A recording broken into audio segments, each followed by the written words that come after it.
Good evening. Bonjour. Yo! Ladies, assemble. Hey. What's going on?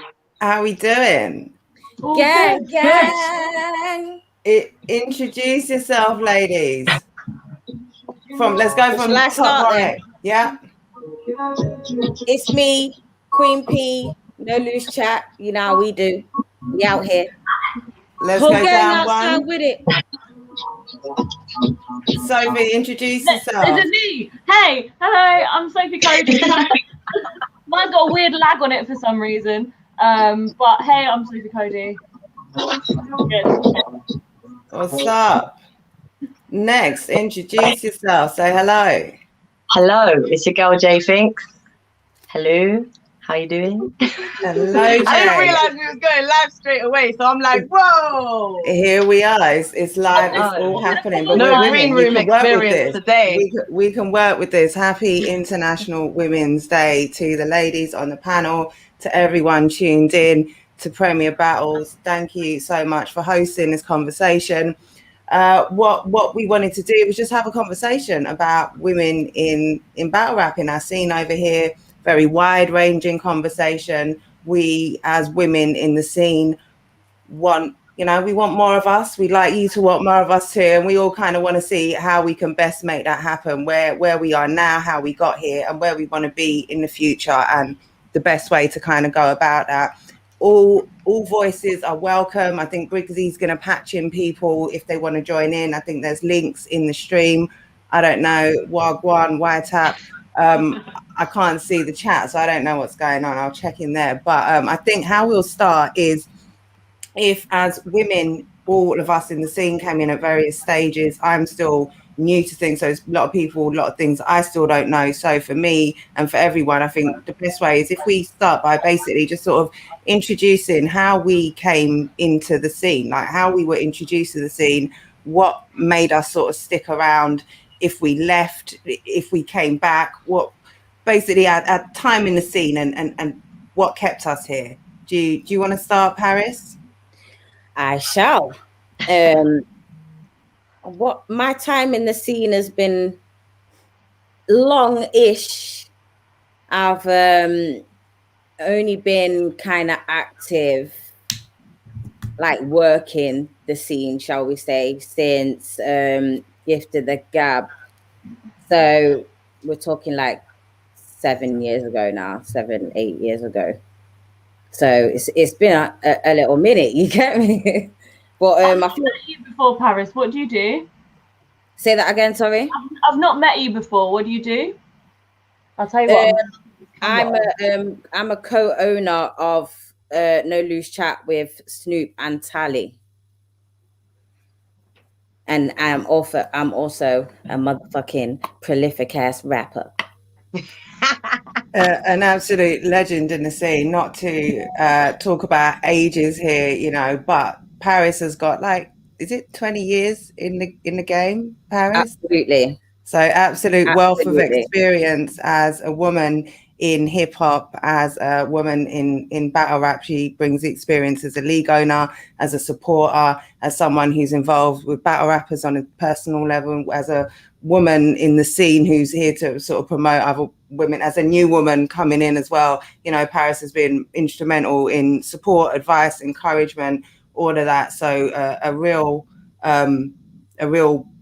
voice to add weight to the conversation here, a wealth of experience. But if we carry on that introduction, Jenn. Thank you. Always, have to give props. What is it that got you specifically? Obviously, like I said, 20 years as a rapper, someone who came in as a woman when it was a very difficult time for UK rap in general, not just as a woman, just as a UK rapper. You came in as someone representing Nottingham as well, sounding very Nottingham, sounding very different. You just got recognition in a recent article that was just published in recognition of International Women's Day. So big voice in the scene. But what is it that specifically brought you into battle rap and kept you there? Because when I was coming up just as a rapper, things weren't in Nottingham, battle rap wasn't a big thing. There was like one league, and they were largely grime clash based kind of things. You get me? So, like for me, battle rap is it's the essence in it. It's what people were doing before jumping on beats and actually having to do it to music. So I wanted to be part of that, but here, like I liked battle rap already from the US. Like I was a fan of Smack DVD and Come Up DVD and all them. I used to get the imports and shit like everyone else. You get me? So I was a fan of that, but it was over there. I never saw it over here. So then when I saw it over here, I was seeing Don't Flop and all these other leagues. But yes, I was interested in it, but I was like, it's not really my thing. Yes, I'll support it because I'm into battle rap, but it weren't really my thing. They weren't the kind of bars I wanted to hear. So Gift of the Gab, Snoop hollered at me. That relationship happened. Now I'm seeing a whole different side of battle rap, and I'm like, yeah, this is my side of battle rap. I need this. Do you get what I'm saying? So now I've got that, and that avenue is no more. What can we do to keep it going? Create your own. So here we go. No loose chat. We created our own shit just to keep the momentum flowing. You get me? That's what keeps me here, knowing I've got something of my own with two people that I trust to run it. People like Jay, Rivers, Flipping, Surfer. Like the team is strong. You know what I'm saying? So we're out here just trying to keep the scene alive, and we genuinely want to see these guys and girls win. We want to see them win overall, not just battles. We want to see them win in life. So if you're gonna make this battle rap thing your thing, do it. Yeah, that's it. Can I quick question? When you came in, so you found the scene. Did you come in as a woman by yourself? Did you come in with other women, or was it sort of just you because you were in the avenues you were in hip hop? At first, when I first started working with Gift of the Gab, it was just me going along to see what scored and if I can get down with this. And Snoop was like, always trying to push me to the front to host with it. And I was like, no, I don't want to. I just want to check it out. But then when I really wanted to start going, me and Jay started going together. Jay was taking me to Don't Flop events from before.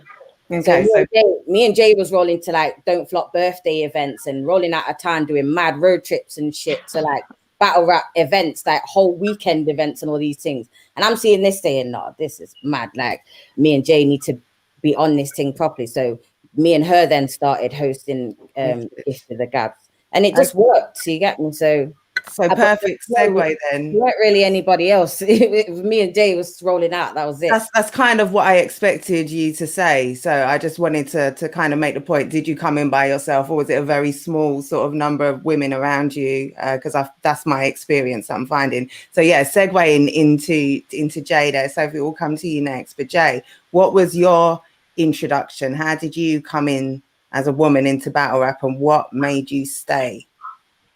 Well, I mean, it was a long time ago, to be honest. I first started going to jump off battles in like 2005, 2006.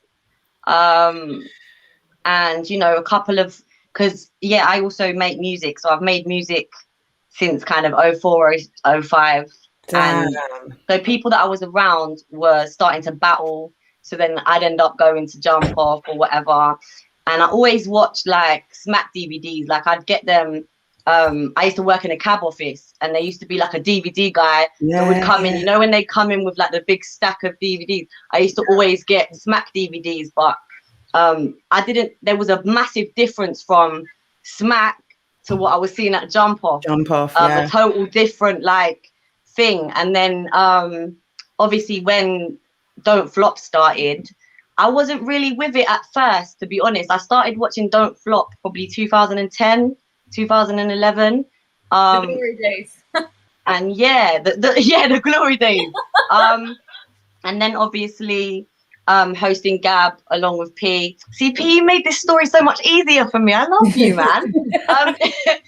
Women just work together like that. Because if Jenn had asked me that question about 5 minutes ago, I would have gone, But so then we started going to Gift of the Gab, hosting Gift of the Gab. Then we had the Triple B show for a while, which was like, at the time there wasn't really many UK podcasts, and it's amazing now the amount of UK battle rap media that there is, and the different kind of angles.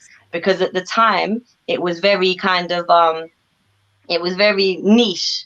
Yeah. And especially because we're both female, like hosting a show about battle rap, we got some pretty negative comments sometimes about it. Like, what do these chicks know about battle rap? All that kind of shit. So, I mean, yeah, that's my little story. Still, about battle rap? what does anyone know? All right. Know? Yeah. So, yeah. and again, same question. When you came in, Jay, did you come in with other women? What was your specific introduction? Okay, as far as like battle rap altogether, no. Because I was going to like jump off events with everyone else. Do you know what I mean? Like with all the men. But then me and P started going to Don't Flop probably like 2013, 2014 together. But when I first went to Don't Flop, I went on my own. And it was like it is a sausage fest. When you turn up at a battle as a female, there's not many females there. It's a sea of sweaty men in it. Just bare deodorant needed in the venue. Yo, I swear, Daisy. So, yeah. Okay, where did you go, Jen? My you son, just left me. My son, he has to make an appearance anytime I'm on live, son. Anytime I go on live, literally, my son has to pop out, pop in, make himself, known. This is what we have to deal with as moms, as parents. I'm sure Briggsy knows what it's like, the struggles. But sorry to interrupt like that. Did you wrap up there, Jay? Are we moving on to? I basically said, like when I first went to a battle, I went on my own. But yeah, when we kind of, like me and P started going to Don't Flop together, and then when P had gone to Gab for probably like 6 months or so, and then we both started going to Gab, and so whenever I turn up anywhere without P, it's like, where's P? And whenever P turns up anywhere, it's like, where's Jen? Where's Jen? It's like everyone thinks me and Jay's like Siamese twins. You get me? Yeah, gotta come together. Oh, thank you, son. He brought food. Gotta love him. Sophie, you gotta allow him. I'm brand new to you as well, so this is an introduction to me and to nice to meet you.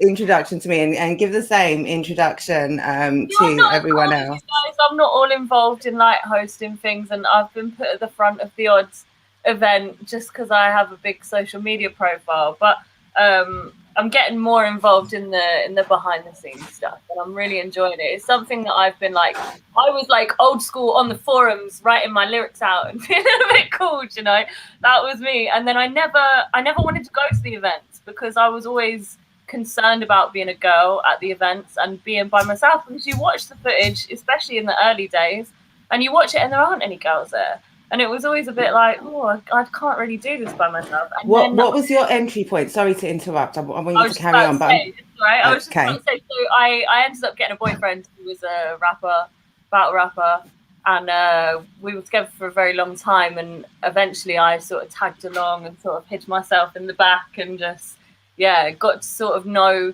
because I was somebody's girlfriend, I was like always allowed backstage, and I got to know the people that like I watched, and so from that I just knew everybody from behind the scenes.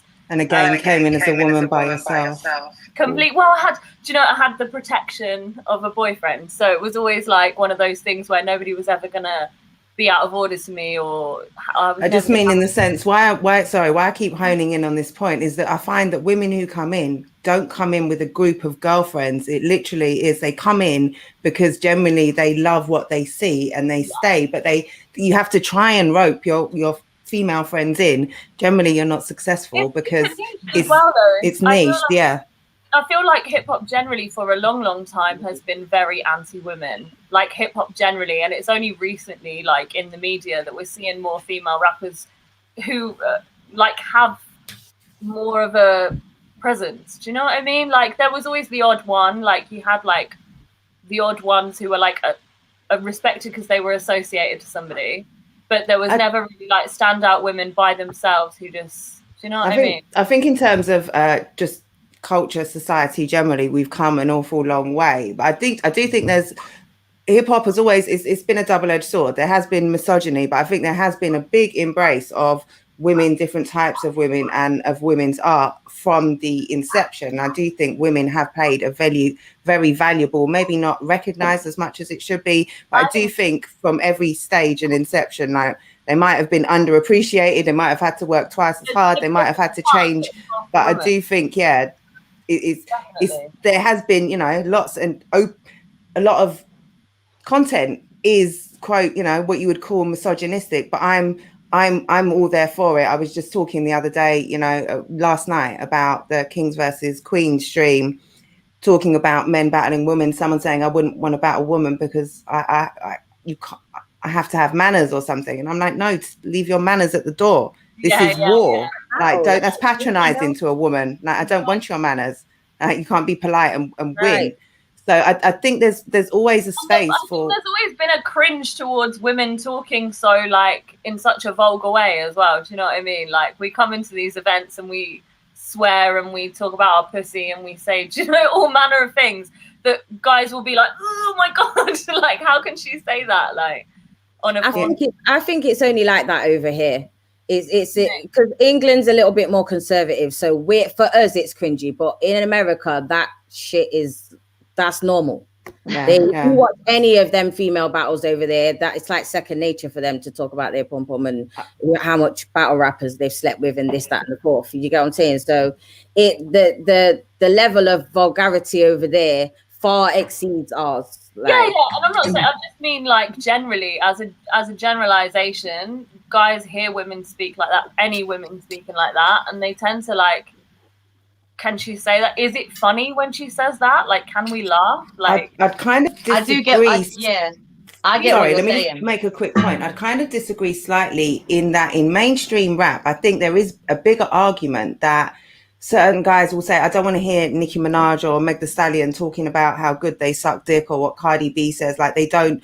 It's hard for them to hype to that music. It's great for women, but they don't want to hear it. I think in battle rap, they might not repeat your bars, but that's what they kind of want to hear. They're here for you talking about, they know what the women's game is like, especially in the States. Like, they know what the women are going to come with and they're here for it. It's completely acceptable, expected, you know, wanted. I think women have more freedom in battle rap than men to say whatever. Women have no limits in what they can say to men. Sorry, Jay, what were you gonna? I was just saying, no, I do get what she's saying though, with the sometimes men saying like, what's the word? So a woman could structure a bar, in such a sick way, but because it's not a man saying it, it's like a lot of men can't, you know, put their ego on the shelf for a second and let a woman say a fire bar like that and observe it for what it is. It's like, and they'd make way more noise if a man had said it. Do you know what I'm saying? You don't get that recognition.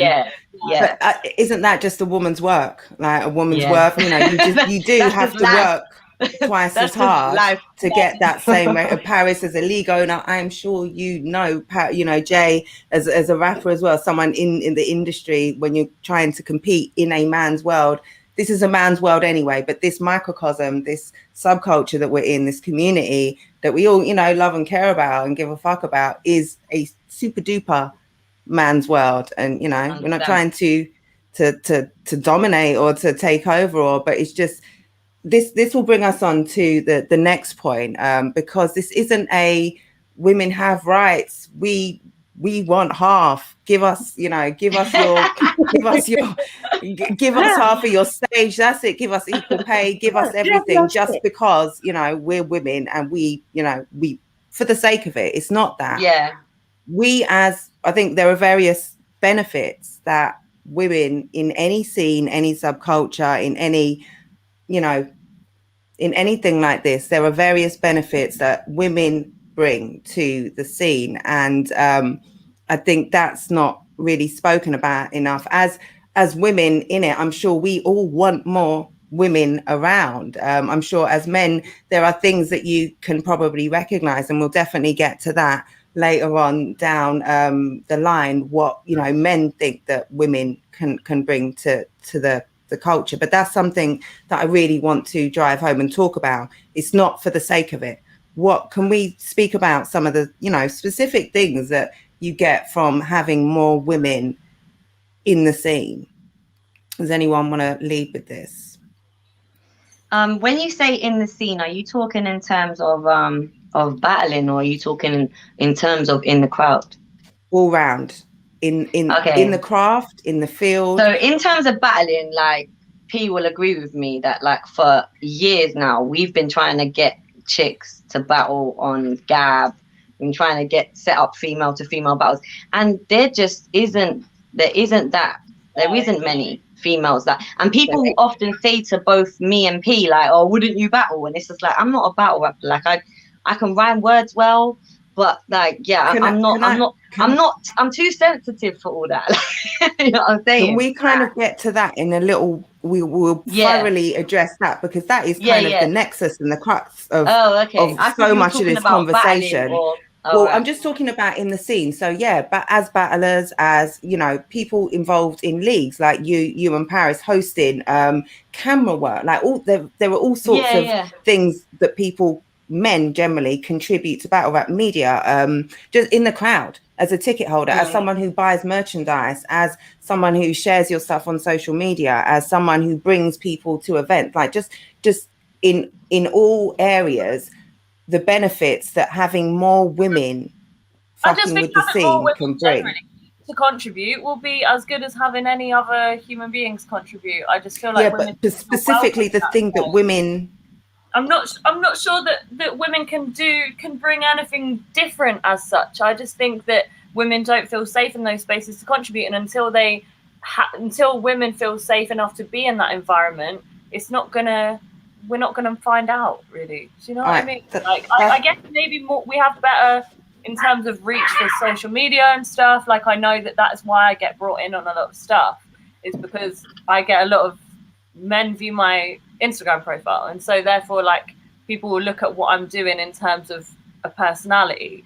But I'm not entirely sure that let me interject here, because I've got a lot to add about what women specifically can bring. And I've just realized I also left out my own intro, and I am, as the newest person to the scene, and the one who's kind of got the most to learn. I literally discovered battle rap only we're in now, 2021, 2018, came about it by accident from finding freestyles, listening. I've been a big fan of hip hop, never been involved in anything online, any subcut, whatever. Found it, loved it, couldn't stop taking it in, was taking in so much that started to make a couple of connections, and just kind of was so in tune. People were saying, you should do news because you seem to know every little thing that's going on. And I was so new, it was a shock. And then I sort of started wanting to go to events as a woman by myself, because I didn't, my girlfriends don't even like hip hop, other than, you know, in room 2 on the second floor of the club that we've chosen to go out in, then they fuck with it. But otherwise, you know, when we're socializing together, I have to adapt. My playlist is not going to run. So I had to decide, like, okay, if I want to be a part of this, and I really did want to just see more than I was seeing on YouTube, I'm going to have to go to these events by myself. First few events that I went to, I knew that as soon as I got into a building, this is what I am supposed to be in this space. These are my people. I don't care if you're not fucking with me yet. You're going to fuck with me. I'm going to make you fuck with me. I felt, as a woman, literally the first couple of events, the first event I went to, the only people who spoke to me outside of the smoking people in the smoking area, who all have an understanding, no matter what your scene is, you talk to people in the smoking area. But, you know, in terms of sort of interacting with people, nobody, I had to make contact with people. Salute Battle Rap Twins. I always give them, they were the first ever people I spoke to in Battle Rap. After that event, I had to tap in on social media to see how I can, you know, find out what's going on.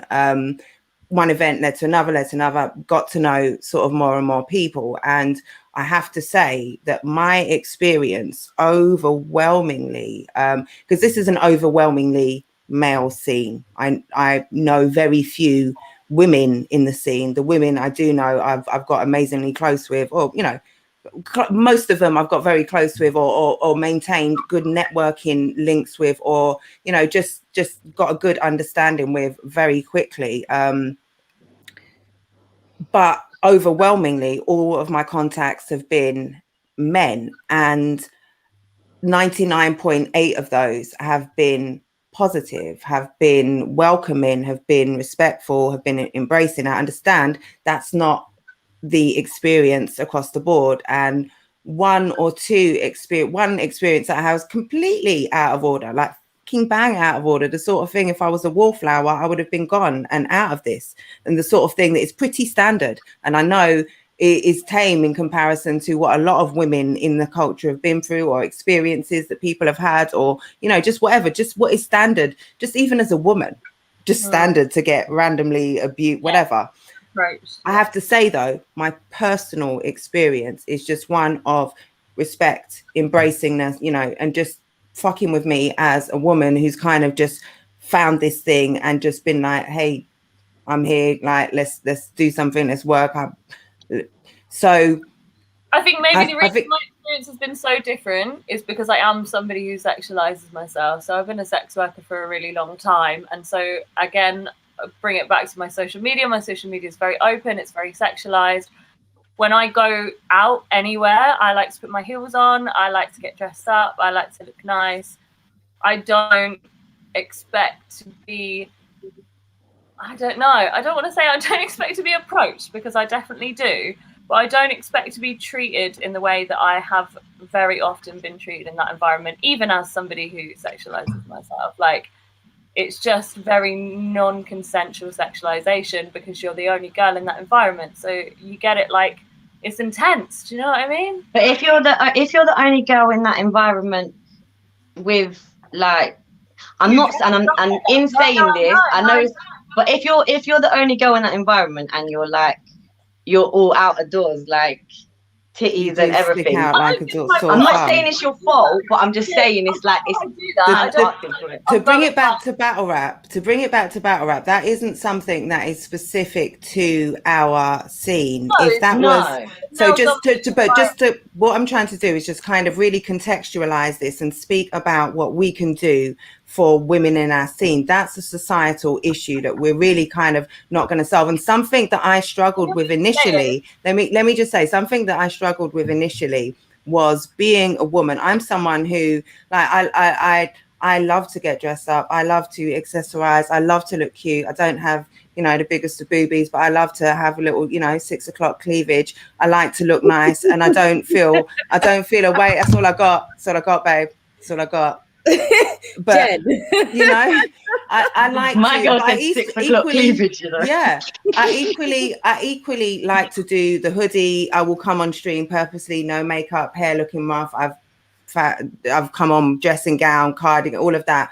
But I consciously, and it was a battle. This is something that I think women in the scene do have with your image, how you look, because as women generally in culture, how we look is how we are judged. We are, this is 100%. Something that is not specific to battle rap. What people will judge you on, what they think you are putting out based on what you look like, what you're projecting, what you're saying, what they assume.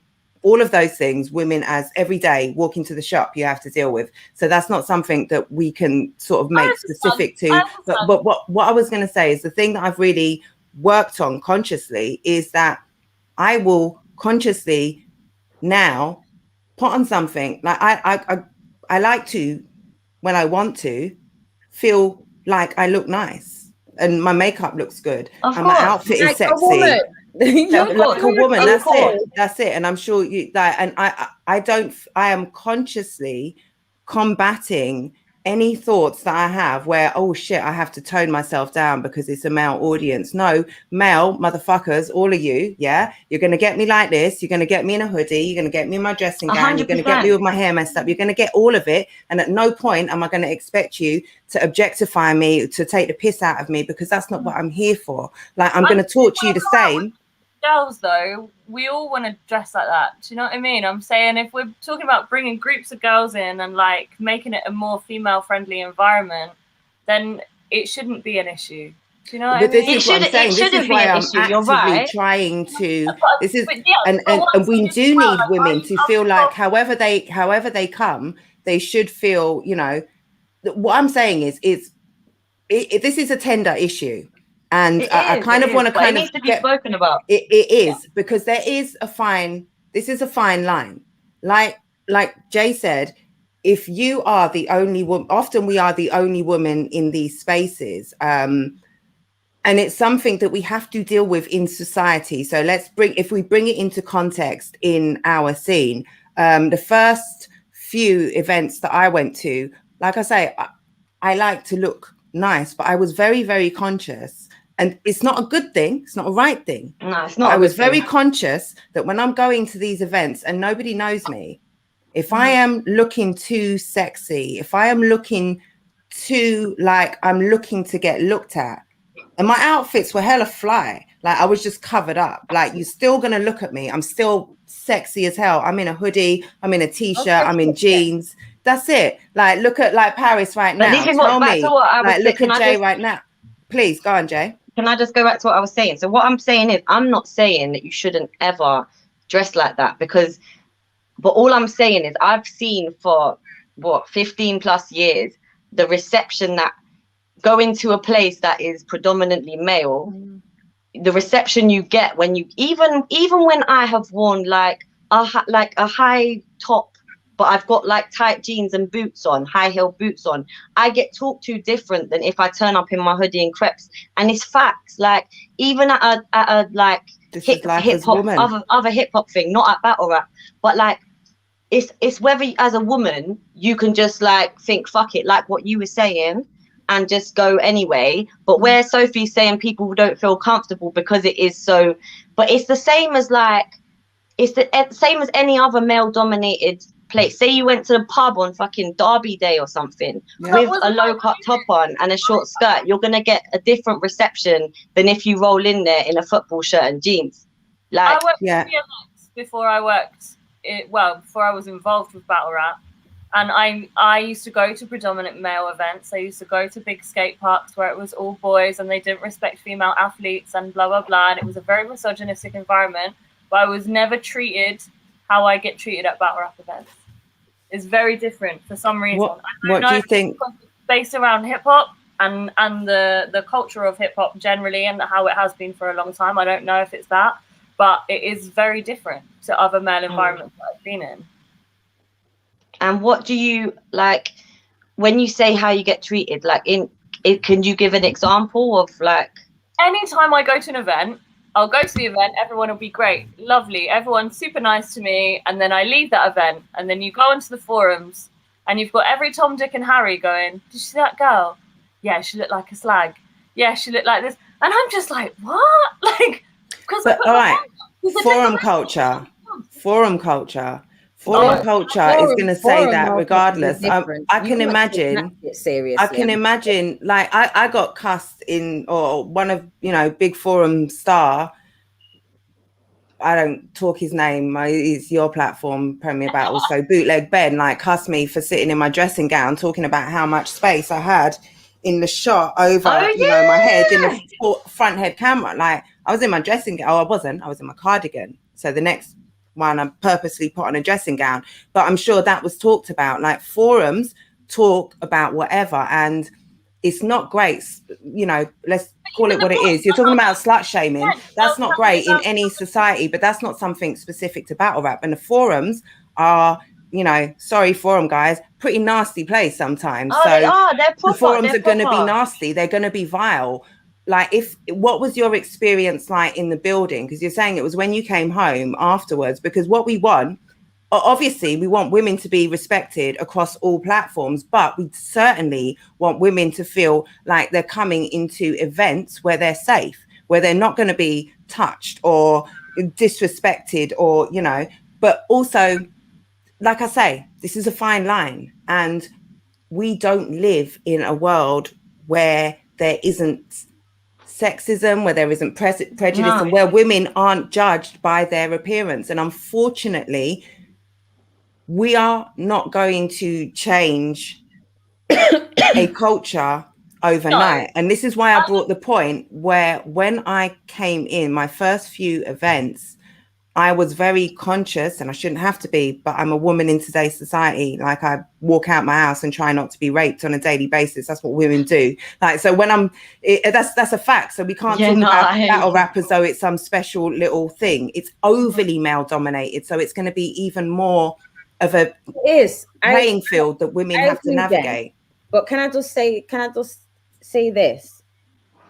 From the minute I stepped foot into this battle rap thing, and I think it may be the same for Jay, I don't know. But from the minute I've stepped into this thing, there's only been one person that's ever even remotely got close to disrespecting me or calling me any names, bitch, this, that, and the third. This person shall not be named. No one fucks with him anyway, so it doesn't really matter. But, you know, like, man have been real respectful. Do you get what I'm saying? It's never been a thing that, P red man, like inappropriately touching girl or saying things. Got anyone that's ever said anything remotely sideways to me, the look says, yeah, the look and the bants. You can bants most stuff off. You can, but you can always bants it off. Also, hold on, Jay, great point there. Bants. Like, and I even got into something I got a little too sensitive with someone who is very, very bantsy. And I didn't realize just how bantsy he is, and that I could bants with him on that level because that's where he is at. Like, I will bants with, this is battle rap. You've got to have some bants. You are going to be you're going to be jabbed at about, you know, whatever, because this is what people do. And because we're a minority. I was going to say that when Sophie said about the forum thing, yeah, it's like these people will go to an event and they'll see bag of man looking dusty, but it's boring to say that in the forum. It's better to say, oh my God, did you see that girl with her tits out at the battle? Or did you see 27 likes, short that how many gifts underneath it? Or, yeah, it's like, it's more of a thing like where as a woman, you're always, it's like even like on TV, if you look at any industry, it's like men news presenters are allowed to go grey. Women ain't got grey hairs on the news. Like, do you know what I'm saying? It's like it's easier for them to sit in a forum and bash us as females. Oh, they don't know shit about battle rap. Who qualified to talk about battle rap? Like, yeah, a bag of dusty, broke down, ashy man, smelly man, sitting there chatting absolute fraff, not knowing that us gal are really qualified for this shit, fam. It's not a joke. Like, I'm a real rapper. Jay's a real rapper. Like, we're really qualified out here. This ain't no fucking game. Like, this ain't no game. That's it. Like, we shouldn't have to justify that we're qualified either, though. We shouldn't have to be justifying. No, we shouldn't. That's a good point. If we're sat there and we've got shows and whatnot, me and Jay's had the Triple B show earlier.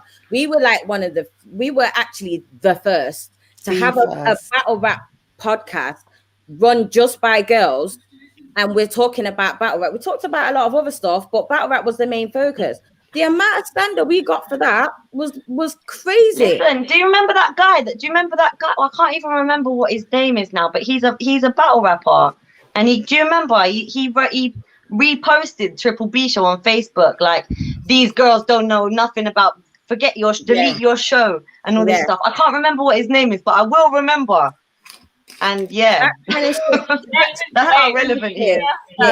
Let me tie this back into. So what I wanted to say is that as a woman, I believe there are very specific benefits that women and we're talking generalizations here, because, you know, I'm not going to get sensitive about certain generalizations. They do apply, you know, but generally, why you want women in any subculture, but particularly battle rap, I'm sure I'm going to ask Paris and Jay to kind of speak on their personal experience about this in a minute. As a league owner, I'm sure Snoop and Tally would speak about the advantages of having a woman on their team. As I'm sure they could talk specifically about the benefits that a woman league owner brings that you're just not going to get generally from a man. So I'm going to let them speak to that. But just in terms of, you know, things like support, I mentioned things like merchandise, promotion, like women share the shit out of stuff. Women shout loudly. Women will buy your stuff. Women will talk to you, talk to their friends about you. You know, if you can get a woman in, a woman will, I think, is far more inclined, generally speaking, to push support, financial, and like, that's why, you know, I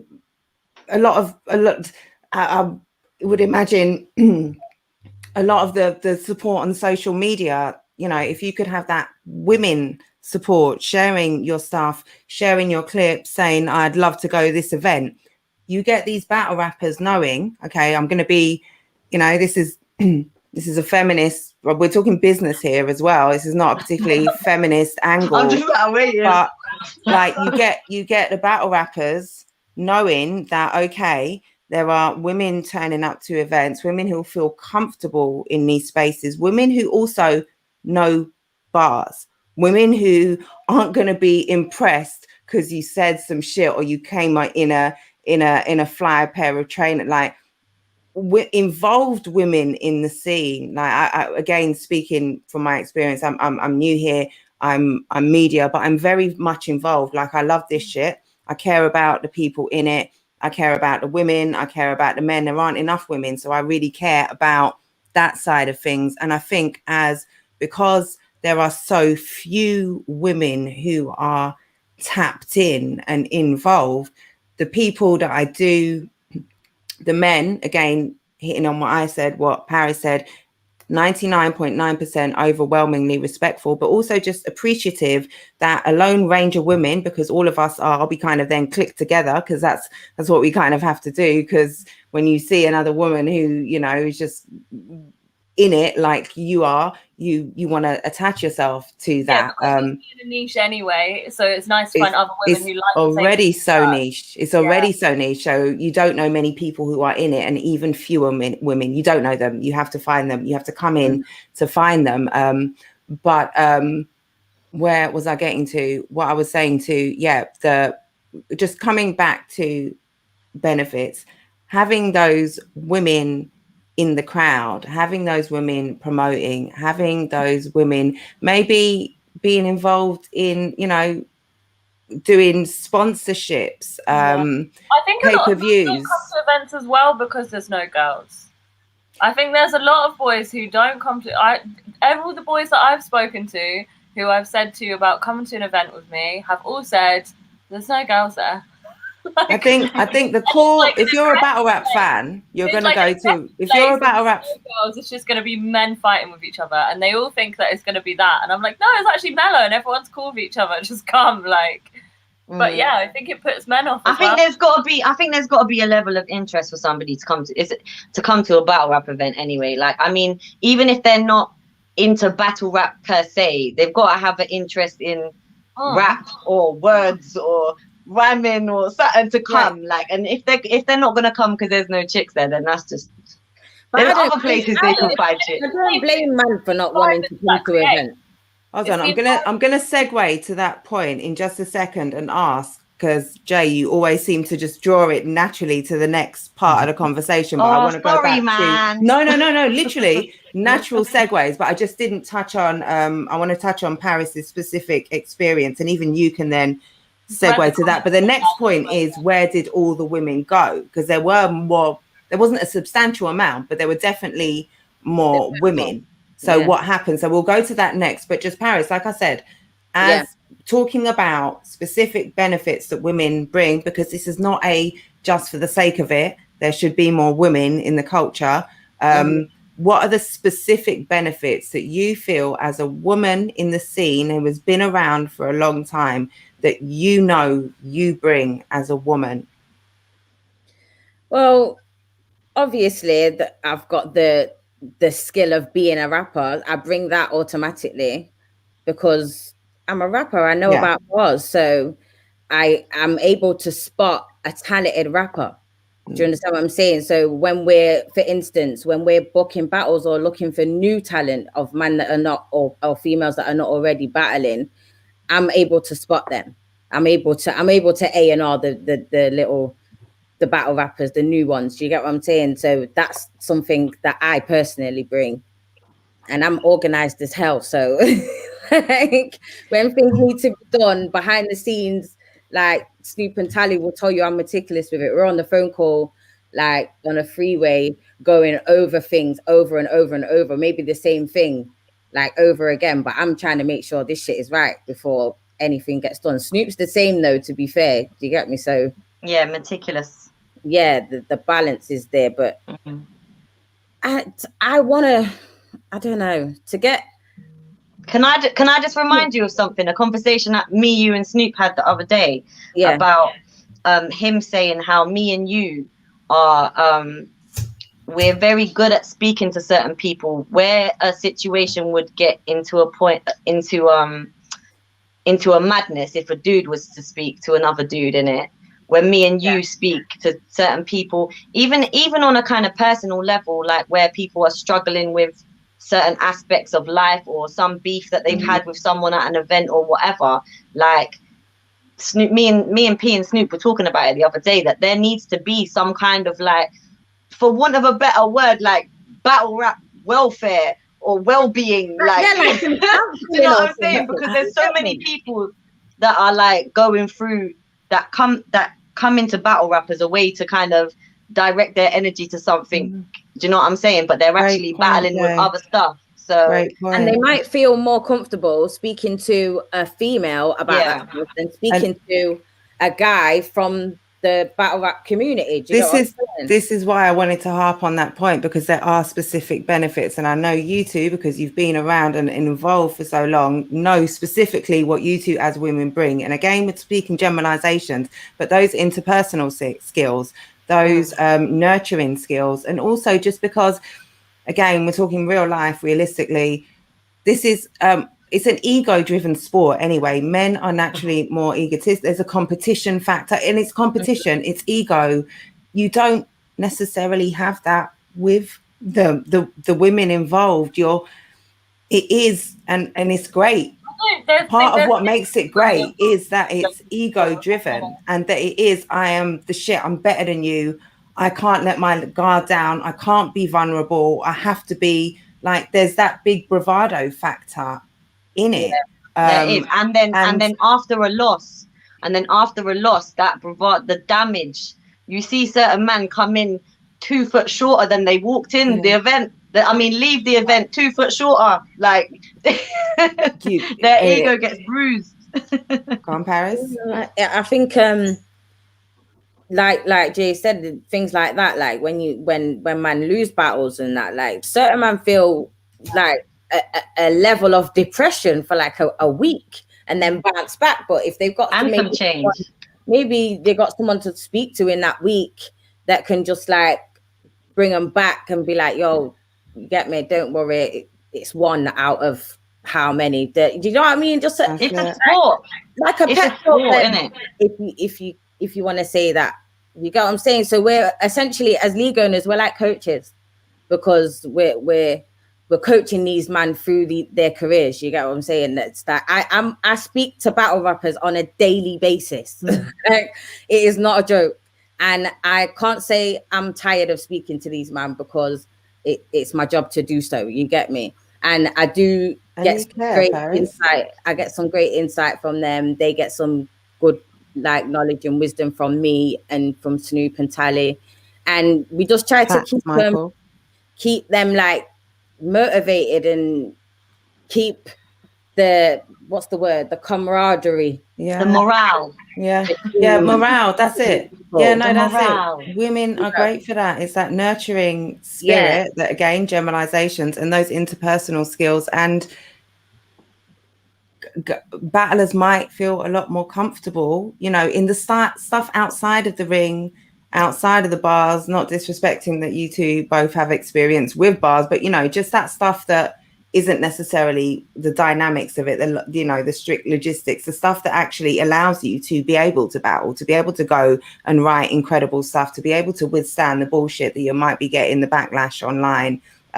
Women are great with that. Like, and I know, like, I'm limited, I've got very limited experience, but I know, like, definitely influence that I have had. And I'm sure if I was a man, I'm not going to have those same connections with people, or not connection, but, you know, just that same, when I'm saying something, it's kind of different because I don't have that competition angle. You don't have to think ego. You don't have to have your back up and think, oh, is he, you know, I feel like it's just.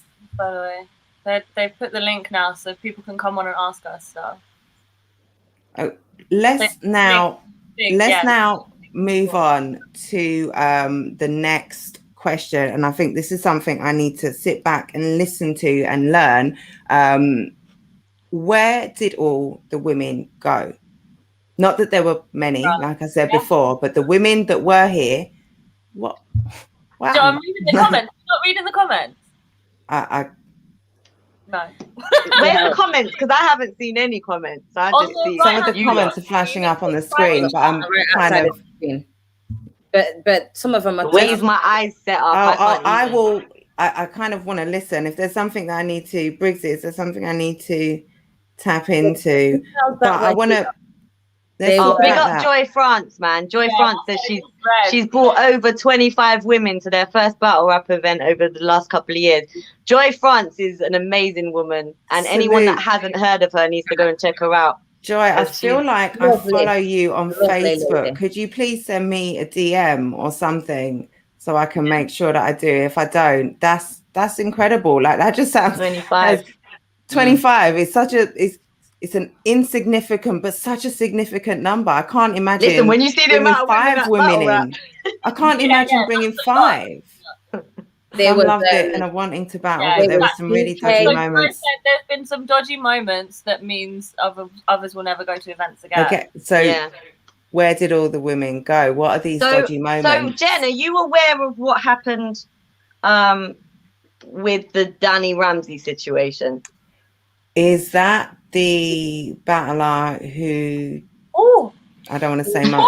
Cheated on his girlfriend? No. Danny Ramsey basically was he was something went down at an event. This is a few years ago now, but it was very some very rapey. He ended up being Code Red. Okay, yeah, I know the situation. It was at a Code Red event. I know the situation. Yeah. Sometimes I get names confused, but I do know the situation. That was the only kind of really, like, you know, something that I've heard of that was significant.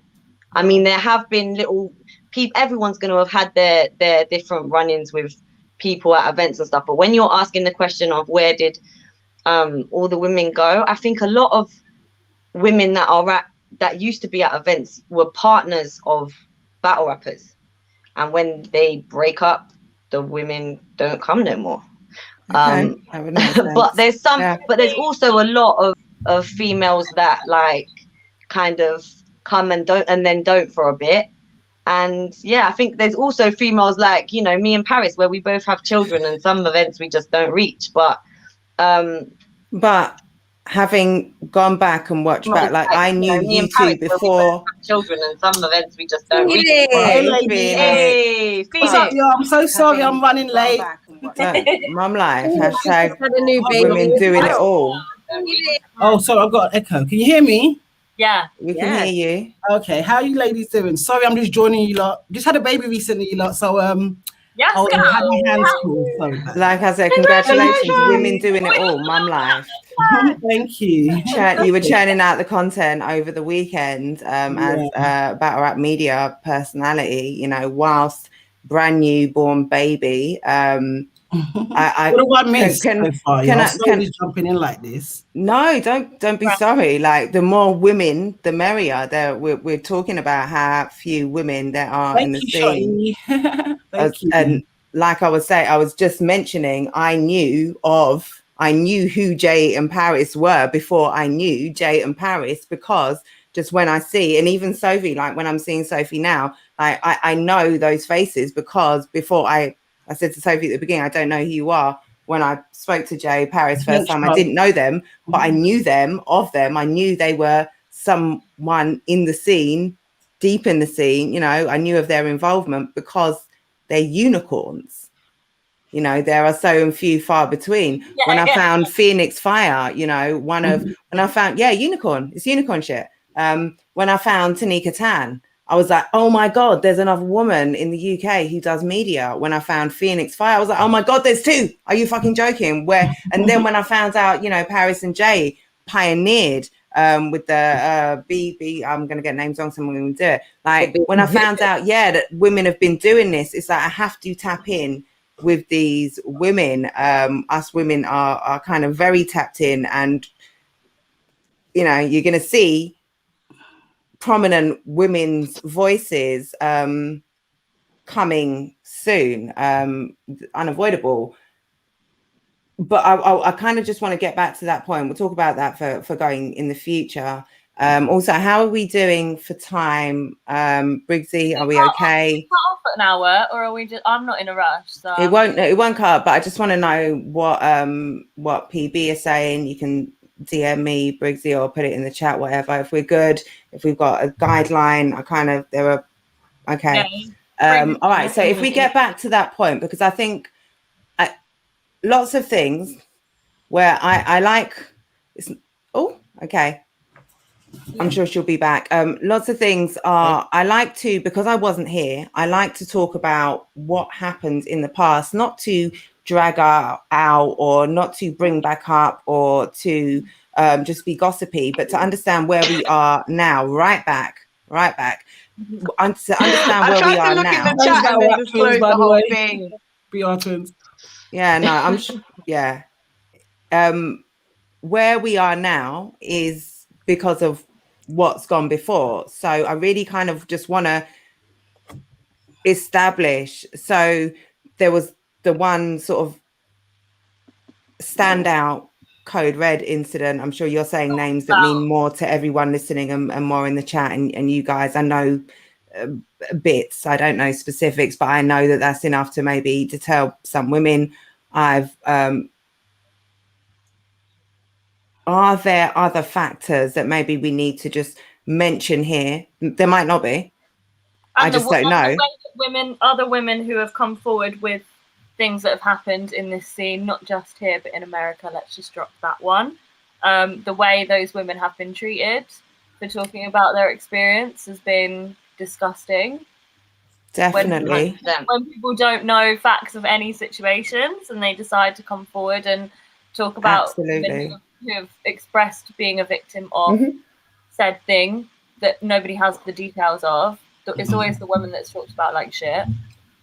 That's an excellent point, Sophie. And that is something that where we don't have to talk about grey lines here. We don't have to talk about who's right, who's wrong, what happened. Those situations that come out where we genuinely just don't know, and it's very difficult sometimes even ever to get to the bottom of the situation. The thing to me that is always the most glaring is how, like, the attacks on the woman. We don't know, like, and exactly. Not that who the woman, I'm not going to talk about specific situations, but even where it's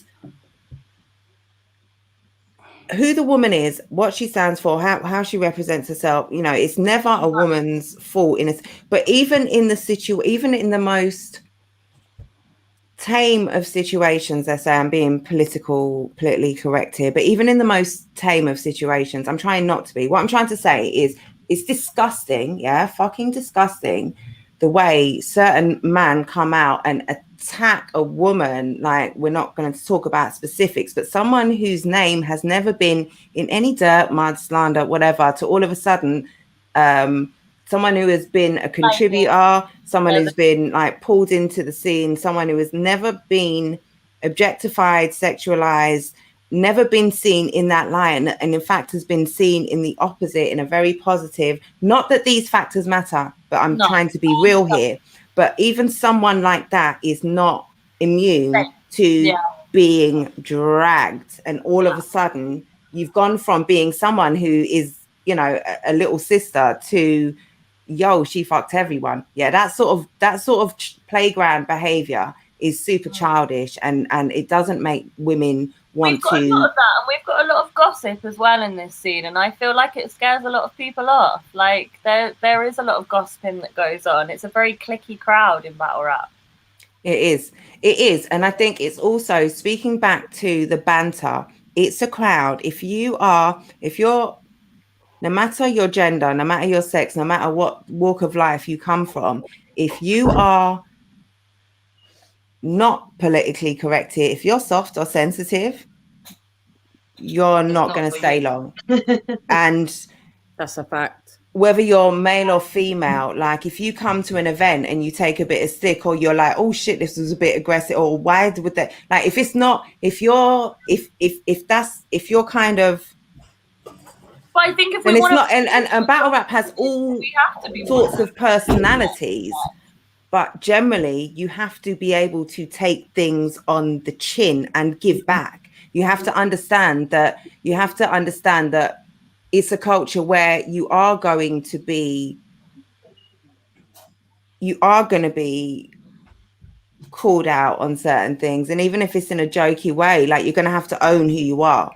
Like, I think as a battle, whether you're a battler, no matter your level, even as maybe this is something specific to battle rap, but even if you are a fan, a supporter, someone who comments online, you don't even have to go to events, but you need to stand on your fucking opinion, because when you say so-and-so beat so-and-so, they are coming for you and your granny and your profile picture. And I don't even go in for, but I know that much. I know that if you are someone who sticks a foot in this, your sensitivity has to go out of the door. Or you can be sensitive, you can be in your feelings, but you have to be able to punch back.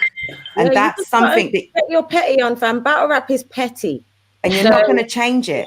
Just know how to counteract the petty. You're good, fam. Yeah, petty is fine, but we have to know where to draw the line. Also, like, but this is not about. It's also not about trying to fit. What I'm very conscious of is I'm not trying to fit square pegs into round holes. This culture is not for everyone, full stop. Whether you're male or female, it's not for a lot of men. It's not going to be for a lot more women, just full stop, period. There are a lot of men who will come to an event and never come back. There are a lot of men who will watch a thing. It's like, yeah, it can be cool, whatever, but it's just not my thing. So there are going to be statistically an even larger number of women. So I'm here talking about getting more women in. I'm talking marginal numbers here. Like, I'm talking, you know, a few women in the crowd every month. Maybe there are 10 more women at this event than there were last. That's a huge success. When we're talking about Joy just there, 25 women. Like, for me, yeah, not in one go.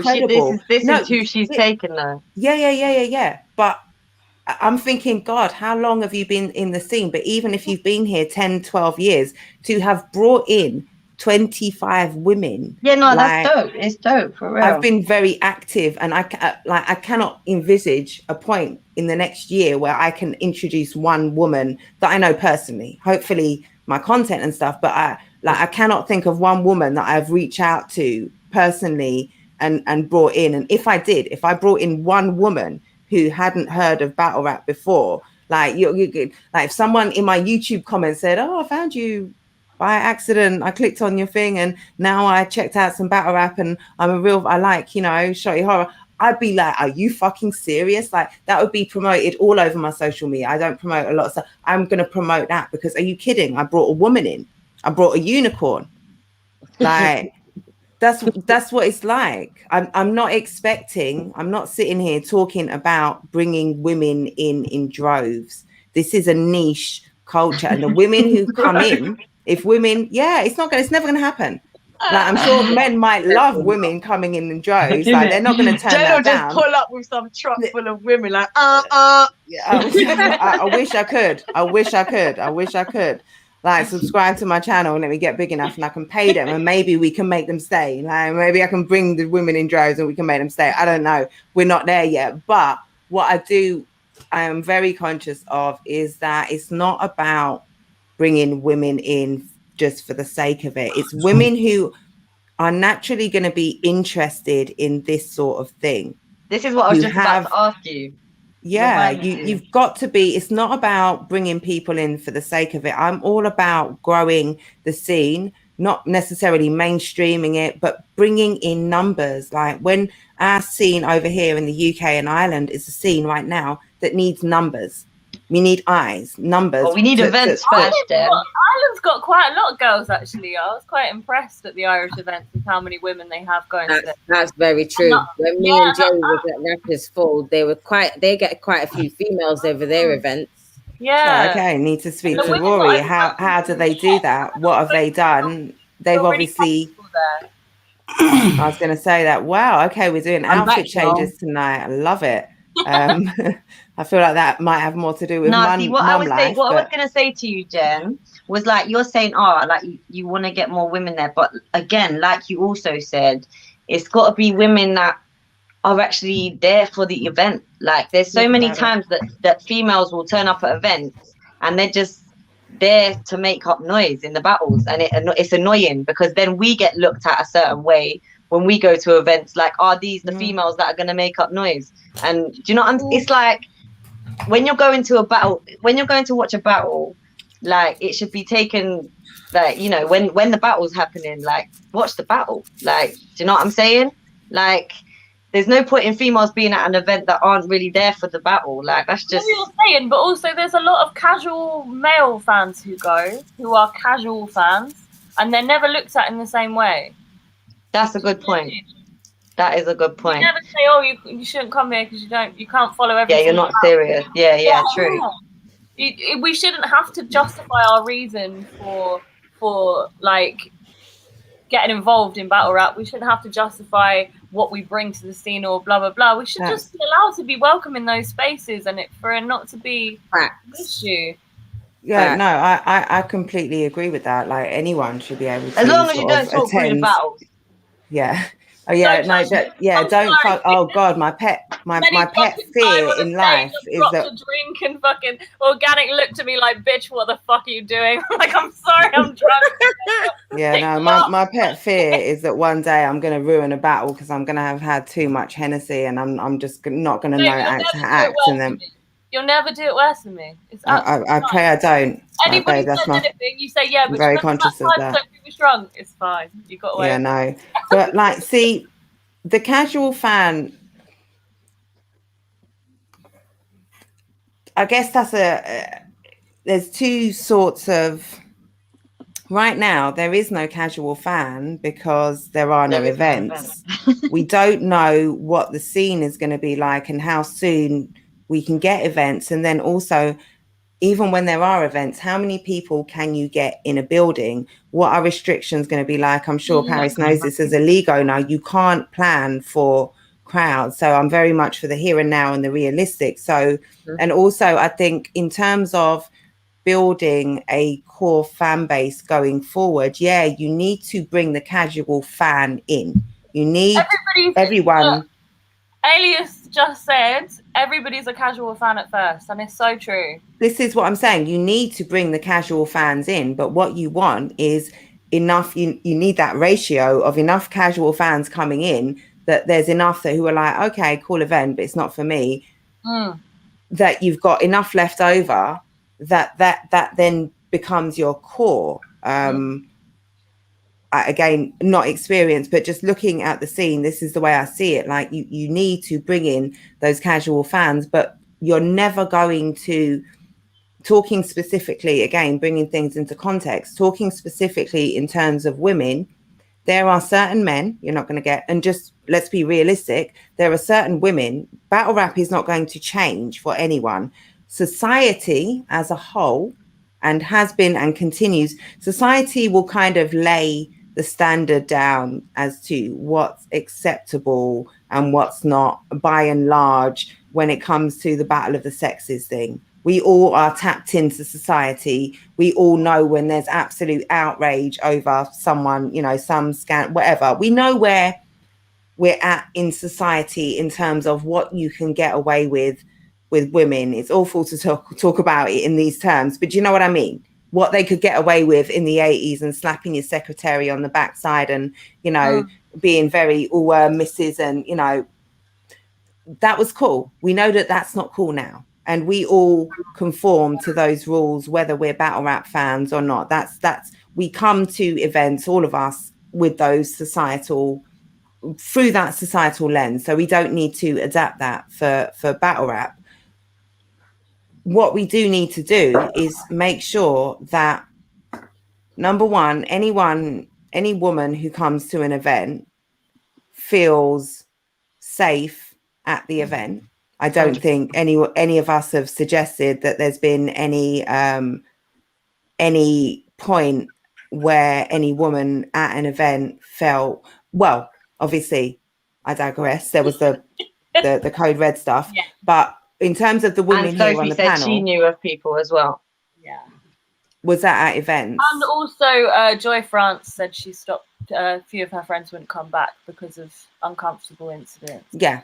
See, things like that are completely unacceptable, because that casual woman fan who turned up might have been might have really been feeling the event, but because some certain man were greasy and nasty and didn't talk to her in the right way, like, it's like, why am I going to come back to this completely male dominated environment where I was really feeling the rapping and the vibes and the what I was getting from it? That's what it is anyway. Like, realistically, that's what it is, because there's going to be females that are into rap, that are into battle rap, but they'll just watch it when it comes on YouTube, or they'll watch the streams or whatever, because they don't want to come to events, because they know that these events is a straight up sausage fest. There's no in these events.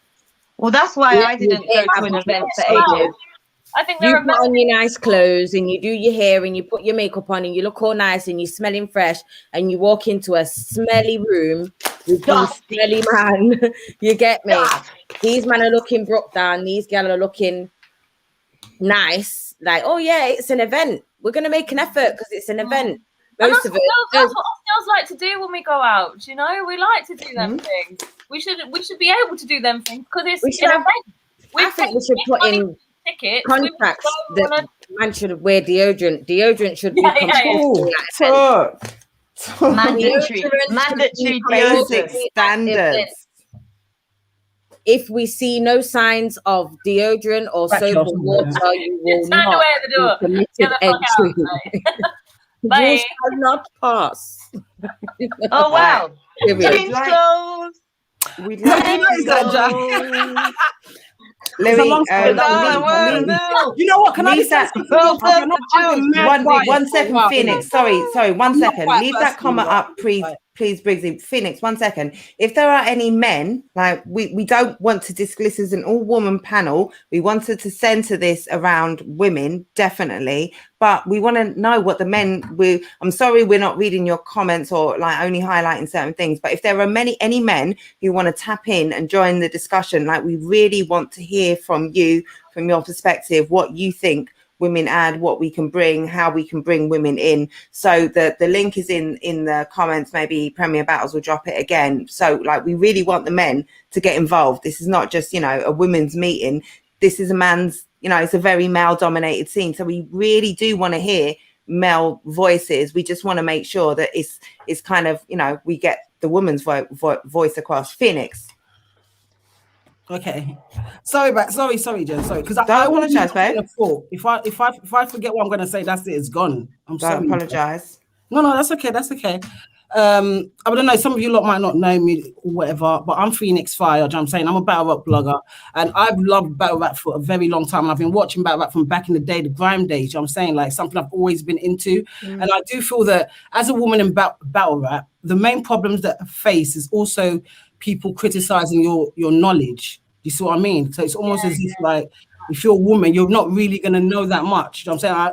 For me personally, like I've got a lot of battle rap knowledge. You know what I'm saying? So when I do either go to an event or whatever, I'm mad confident. It's like, what are you going to tell me that you think I don't know already? Do you know what I mean? But women get it a lot harder as a female. Do you know what I'm saying? Especially maybe, I don't know, let me just say if you dress quite feminine as well. Because some girls, they're just boyish. They don't get that same kind of disrespect to that level. But sometimes the image does affect things as well. Do you know what I'm saying? So we were talking about this earlier. We have a earlier. really strong voice in battle rap, and we're really like knowledgeable about it. But because it is such a male-dominated environment, it's almost as if the women are pushed to the back a lot, you know. So yeah, definitely, I think that's an issue. But the more females that come into battle rap, I feel like then that would be a lot better. For example, DK is like literally one of the only like females that raps. Like, what is that about? There's so many females that rap, but no one's promoting them. Do you see what I mean? I'm hoping personally now that females are being highlighted in battle rap a lot,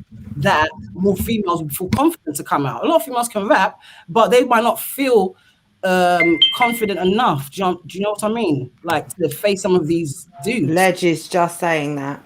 Yeah, so 100%. I definitely think that was an issue because I came in late, you lot, so I'm not sure what you lot discussed earlier, but I just wanted to give you like my input on. That's cool, man. But you're too for doing that. No, thank you. We've all got individual insight as women, and we bring different things, different insights. So your perspective as someone, like you say, who's been a contributor for so long and who's been tapped in, we kind of touched on that in this is something that women face, but we haven't touched on it in it's something that might put women off when we have to work twice as hard to, like Phoenix, like, you know, you say you're someone who knows your shit. You know what you're talking about. You know, you know battles, you know, you've been invested for so long. Yeah, you can't be challenged, but you are challenged by virtue of the fact that you have a vagina. Like, I said vagina.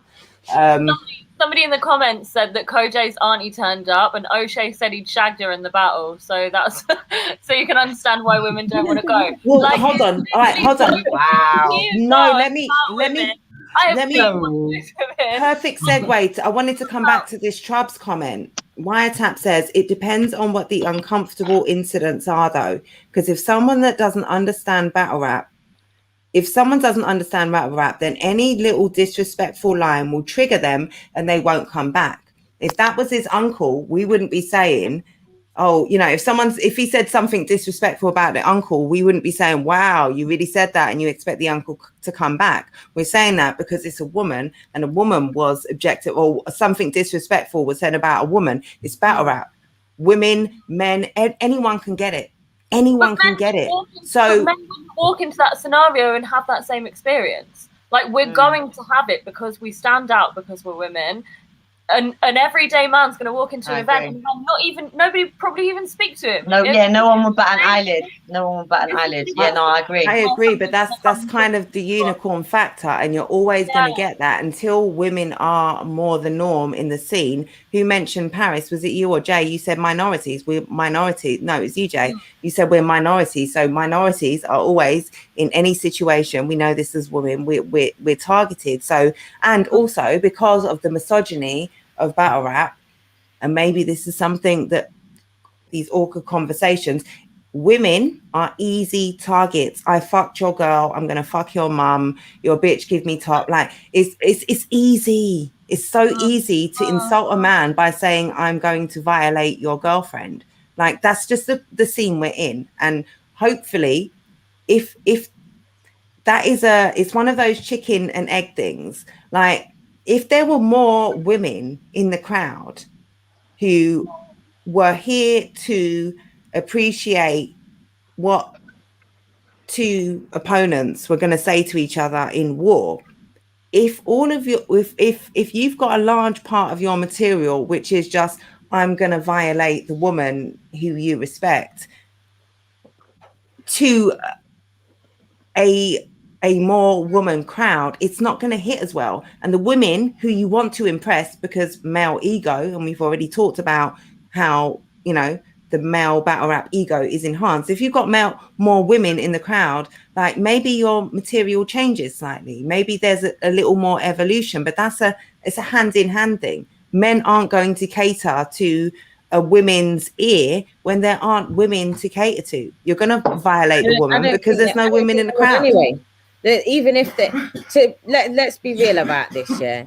Even if there were more females at battle rap events, men are not going to tailor their bars to satisfy the female ear. They are going to carry on with what they're doing to project to the opponent. It's nothing to do with the female in the crowd. Do you get me? Paris. It is what it is. I fucked your bitch will always hit. As it is right now is highly male dominated. It is 99.9% male. You understand what I'm saying? So I fucked your bitch guns, and that's fine, and that makes sense. But changing their round because a woman walked in. Do you know how fire that is, though? No, it's not though. Do you know how fire that is, though? Do you know how fire that is, though? That's fire. Like, but this is why I'm bringing it to the court, and she's nothing to do with that man's round, and then that man incorporates that woman in that round. That's fire. And you get the reference because everyone saw that woman. You're not talking about like that's an easy play. Everyone, we all know the woman I'm talking about because we all saw her. So as soon as I say that, you know I'm freestyling. You know exactly what I'm talking about the minute I say it because you saw her too, and you're thinking the same thing. Like, but this brings it back to Chubbs' face. Chubbs' point about this. Can we just like? Because let's just address this thing here, because I'm seeing that I know where this conversation is meant to be going, innit? But I'm taking it from a different angle, and as a league owner, as someone that deals with battle rappers, like it's battle rap. Like wait, hold on. Can I just, when did everything? I'm not saying things shouldn't be addressed and things shouldn't be talked about, but at some point, battle rap got very sensitive. Ooh. And everybody started jumping out the window at the slightest little thing. Hella emo. Started forgetting that this is battle rap. This is a sport where people insult each other as much as they possibly can, in the worst ways they possibly can. This is battle rap, fam. This is why you even like it, because people. Yeah, you either like it or you don't like it. That is true. This is what it is. But I get it. I get that for us as women, there's certain things that we shouldn't let ride, and certain things that shouldn't be accepted.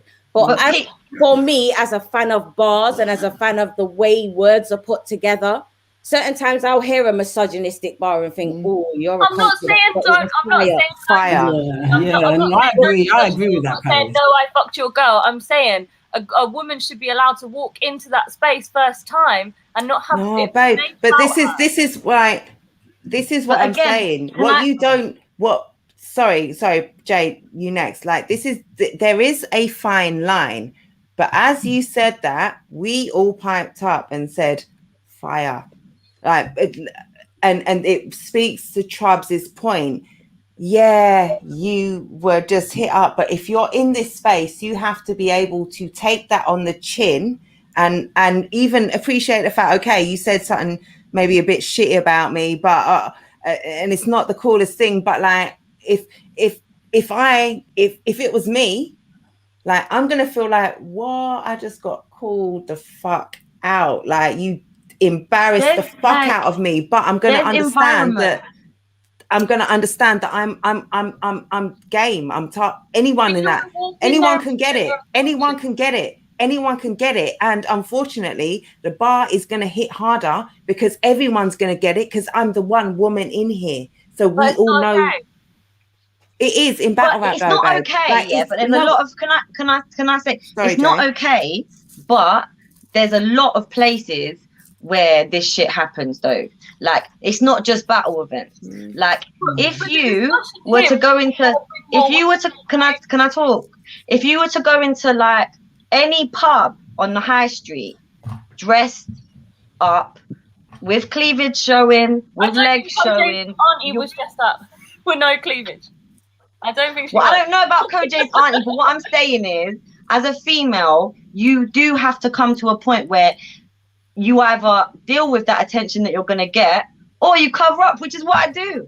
I just find it so much less stress to just roll how I roll. But then that's me, innit? Like, but I feel that it's the same in a pub as it is in a battle event. It's the same. You know, like when you're not discussing like in terms of like sexualizing yourself in that environment. That's an entirely different conversation. But as a woman, to exist in that space, to be able to go to an event, you don't want to feel like you're the center of attention your first time walking in there. You don't want to do that. But all right, let's speak about realistic. Walk into a room full of men and you're the only female, you're automatically the center of attention. Yeah. Even if you're a train station, you walk into a train station, you walk into a prison. That's just something we deal. That's something we deal with as women. And what I don't want to do is, battle rap is already overly male. It's predominantly male, far more so. Want to come first time is what I'm saying. But what you're saying is, what you're talking about is like, you're talking about the nth degree of the spectrum. You're saying one anomaly woman walks into one room full of men. Of course, any situation, there's going to be adverse consequence, or not adverse, but that is going to cause ripples. And in battle rap, because of the sport it is, the ripples might be felt on stage because shit, I've got a fire freestyle I can make off of that, because everyone knows what I'm saying, and you know it's a freestyle because we all know that woman there with the blue, you know, the blue top and her batty out of door or whatever. It's all gonna hit, because like battle rap is about, this is what I'm saying. Chubbs made a great point. And it's something I talked about before. Paris just touched on it. Jay-Z. It's not about forcing. Battle rap is not for everyone. And we're not trying to say battle rap needs to be an all-inclusive environment. It can't be. It can't be. I'm not sitting here trying to promote. How do you not feel? I'm not sitting here trying to promote changing a scene. I'm saying I would like more women who fuck with this in here, and I think there are a lot more women who will fuck with this and who are here for the spirit of it if we just kind of work on it a bit. There are lots of men who aren't here for this, and I'm not interested in them either. We need to cast a broad net to kind of get them all in, to filter out who's going to stay. A lot of people aren't going to stay, male or female, because it's not for them. I'm saying it's an intimidating, uncomfortable situation to know that you're going to walk into a space and everybody's eyes are going to be immediately on you. I'm saying I think a lot of women feel uncomfortable in that space, regardless of whether anything happens or not. But that's the scene we're in, because they should be able to understand that if you're going into as a woman, I'm just talking from a woman's perspective, because I've got to defend the guys to an extent. Yeah, in a way, listen first, right? If you're going to an event like a battle rap event, it's full of aggression. You know, with violent wordplay, whatever. It's the energy is different in a battle rap environment. You see what I mean? So I feel like if you're going in there, you have to mentally prepare yourself that there's going to be certain things that might come up. Do you see what I mean? Even though, of course, we should be allowed to wear what we want to wear. But it doesn't, to me, I ain't going to be turned up in a battle rap event in some mini dress and stilettos. But if I wanted to, I could, but I wouldn't do that. If you did, why? Hold on, let's speak to this, because as women, we can wear what the fuck we want. I kind of touched this earlier, but Phoenix, why wouldn't you do that? For me personally, because I would feel uncomfortable, definitely. And I just feel that I want to be casual. I want to be, you know, it's hip hop. I mean, I'm not going there to do a ballerina dance. You see what I'm saying? However, if I was wearing something like that, I'd have to understand that this is a number one male-dominated environment. There's a lot of testosterone going around. You see what I'm saying? That people are drinking. It's like, you know, you gotta be careful as a woman. You have to be safe, and you have to also be smart. Absolutely. Salute Ledge. Let me just touch on this before we bring Ledge in. You made a great point about bringing your wife to events a moment ago. Let me just, I need to keep bringing back. I'm not going to battle rap bash. Any room of 100 men, 200 men, 300 men, you bring in 3 shiny unicorns, you are going to get attention. Someone said in the comments, it's not cool to be called out. No, if you walk into a battle rap event with a fucking moose hat on your head, or, you know, some busted down trainers, or, you know, if you walk in and stick out in a battle rap event, you may be called out live on stage. If you say some dumb comment to Charlie Clips, he's ending you. Like, he's finishing you there live on stage because you made yourself stand out. If in a battle rap live event, if you stand out, you may be liable to get it. And just because the scene is what it is. And we can't say you have to feel uncomfortable as a woman coming. It is what it is. So if you're a woman coming in, if I know I'm going to a battle rap event, I'm expecting to be 0.1% of the audience. I can't expect to go there and feel embraced as a woman, because I know the scene isn't that, and it's never going to be that until we have all of these conversations. Hold on. You can say it's not an excuse, but babe, it's the reality. Yeah, because until most of the dudes don't even want you to be there. How mad is that? Right? Like, it's realistic. Like, you can't say females to be at events. You don't want to stand up in a room full of other men. They right. I never get that. And sorry, Ledge, to keep you waiting for just 5 more seconds. I just have to keep harping on this point. It's not okay. It is what it is. I can't expect.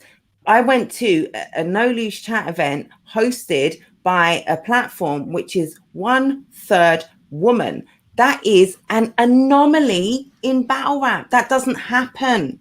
A woman league owner. I went to an event where a woman is a league owner. There was me. There was one battle rapper's partner, another battle rapper's partner. There was it the sponsors? There were about, was it Paris? 5-6 ladies in the whole of it. And yes, it's a private limited, normal. But it's super normal. Every other event I've been to, women. So I cannot say it's not right. I can't, like, it is what it is. And we're trying to get to a stage where women don't walk in and feel like shiny unicorns, but we are where we are. Ledge, I don't mind feeling like a shiny unicorn. I don't feel scared to walk into an event. I don't find it scary. But then I do understand Sophie's point on if it's the first time you're coming to an event, because you got to remember, when I first went to an event, I'd already been to hip hop events, so I know what a hip hop event's like. I know what it's like walking in especially as a white chick walking into a hip hop event, like in certain circles. Do you know what I'm saying? It's like people are thinking, who are you? Where have you come from? Okay, what are you here for? We're at where we're at right now, but we want to be in a space where when those unicorns do walk in, they feel comfortable enough to stay.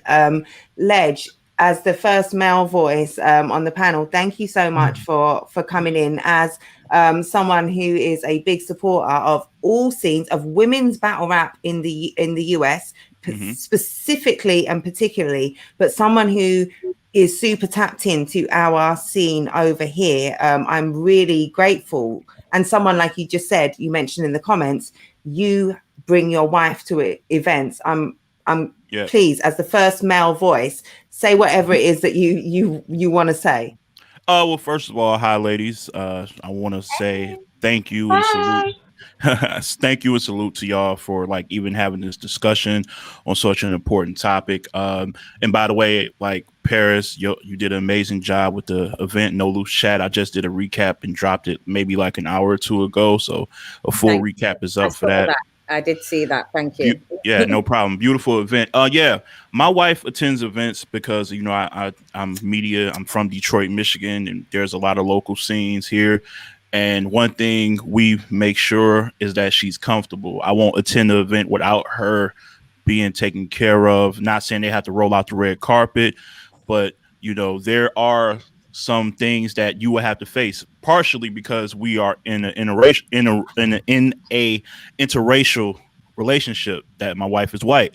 So when you're going into Detroit, in the heart of Detroit, where it's like, I believe the number is 80% black, you know, it's very important that she doesn't feel out of place and weirded out to where the point I got to keep checking on her when I'm supposed to be shooting an interview right after a battle, or where I'm supposed to be, you know, mingling, getting in, you know, clientele and things like that. I will have to check on her constantly. And I think battle rap as a whole needs to be more inclusive of women, not for the sheer fact that, you know, this isn't a physical sport where the women are at a disadvantage because it's all up here and women are just as creative as men. I think it just has to be more inclusive because, to be honest, men don't really support battle rap as passionately as women do when women are fully invested. Like unique benefits. I've spoke on this earlier. I've been to events where, you know, the women are the ones who got the tickets for the guy to attend the event. That's one. Two, I've been to events where merch is selling out because the women are purchasing the merch. It's not the men. So I think we need to be more open to it if you want the sport to grow. And I just feel like there are leagues that are starting to develop here in the States. We got Grand Battle League. I love the name, called Goddess Rapping Amongst Men. I love the title there. And they're doing a great job. Recently tapped into them. Are they in Florida? Yeah, in the state of Florida. Yeah. Which is a growing state for battle rap here. And then you also got a lady just like Paris named Sister Outspoken, who runs a league in California called West Coast Elites. And so putting women in different positions, Sister Outspoken. It's very important, whether it's media like Jenn and podcasters like Phoenix and people here like Rita being on big platforms. I think it's starting to get there, but I think the men, I said it in the comments, I think the men have to do a better job of including the women. So like when you got these big guys, these top tier names who have influence, they should be the ones punching for, hey, I think this card would be really nice if we add so-and-so. Not just, you know, not just as like a sympathy thing because they're actually nice. You know what I'm saying? They're actually dope enough to be on the card. So I think that needs to happen a lot more. Like these guys who are in these positions needs to use their influence and their impact to include women. Like I feel weird when I see a 7 match card and it's kind of just like one women's bout that they throw in there just because. Like I feel like it should be kind of like Ladies and Gents from Rare Breed Entertainment, where it was men against men, men against women, women against women, and it was battles. Yeah, it was a battle rap event. It wasn't the women versus the men. Although it's a cool concept, it's a pretty dated concept. We know the women are good enough to rap with the men. Let's just make it a battle rap thing. You know what I mean? So that's all. I feel like I've been rambling for a long time. But that was absolutely that was spot on. Like I'm so grateful that you just said all, and I'm going to tap into something. I'm going to ask you something specific in a second. But to touch on that, I think that's a great point. Women, we don't want to be tokens. Like we don't want to be just included. We don't want to just be here for the sake of it, just to make up the numbers or whatever. Exactly. And you make a great point. Like especially now, we had the URL events, the Kings versus Queens, a big spotlight of women, women on the first event, women on last night's event, you know, giving incredible performances, showing why they can hang, and all across, like on different leagues as well. You know, Vixen is someone who's getting a massive platform. First Lady Flame, same thing, massive platforms now on URL, and it's like, oh, where did these women come from? They've been fucking up niggas like on other street, like on smaller leagues. Like they've been putting in work, like, and you don't have to just tokenize them. You know, you can start, like you say, a 7 battle card can have, you know, some man versus man, a woman versus man, like woman versus the battles that make sense. Like you look at who's available, you look at who's hot, you look at who's on your roster. Like women, you don't have to just say, okay, let's have a special man versus woman event and let's call it Ike versus Tina or niggas versus bitches, or, you know, let's sensationalize it. Yeah, no, that's real. That's real. That was a real. What was it? Domestic violence or something? Swear down. And they had pictures of the abused Tina Turner to promote the event. That was here in Michigan. I want to apologize on behalf of the whole state. You don't have to. You asked no apology. You asked no apology. Yeah. There was also a real card called Niggers versus Bitches. Yeah. And with real names, big names. The same league too here in Michigan. Same league, babe. Yeah. Same league. Yeah, and same big league. names, household names, adding weight to that sensationalism, because that's all it is. That's sensationalism. Because you could have had those same names on your card at your event and you would have drawn in numbers, but calling it Niggers versus Bitches ensured that certain people can't even speak on your event. Certain people don't even want to mention the name on your event, but it ensured everybody was talking about it, even negatively. Everybody knew about that card, who was on it, whatever, because of the sensationalism around them. It's fucking lazy. It's lazy, and women deserve better than that. Yeah, business wise, just business wise, it's not even a intelligent thing to do. Sponsorship wise, like I don't think you would get like the type of sponsors you want to back a card titled that. So it just I don't think they thought that thing through. That's another thing that Premier Battles are cracking down on a lot is making the platform saleable.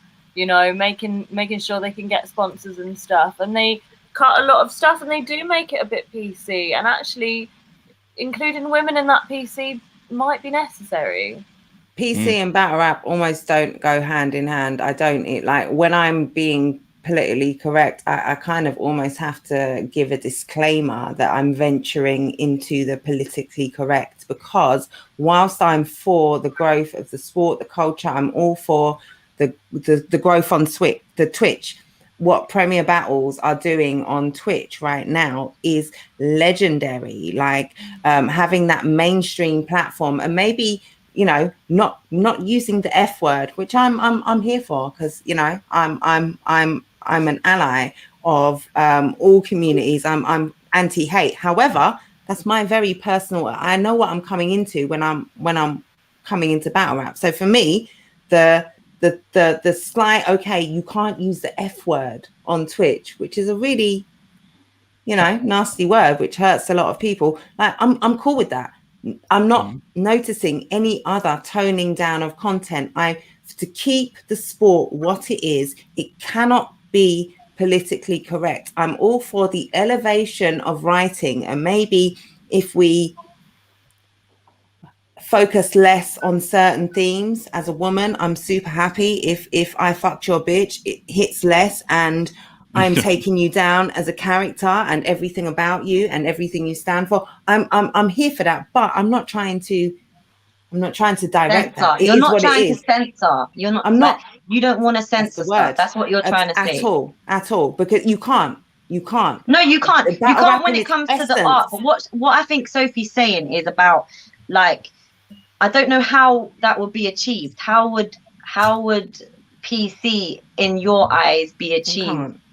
How could you do it? Kill your mum in a PC way? Or no. I don't even think she's talking about bars. Though. I think she's talking about events, isn't it? And how can you make it more PC? Yeah, because really events are not really female friendly. So it's like trying to make them a little bit more. You might as well go to a poetry slam. Okay, I see, Sophie, now. I see what you mean. I see where you're coming from. Definitely, I agree. Events aren't female friendly. Events are uncomfortable for a lot of females to go to, and that's a fact. They are.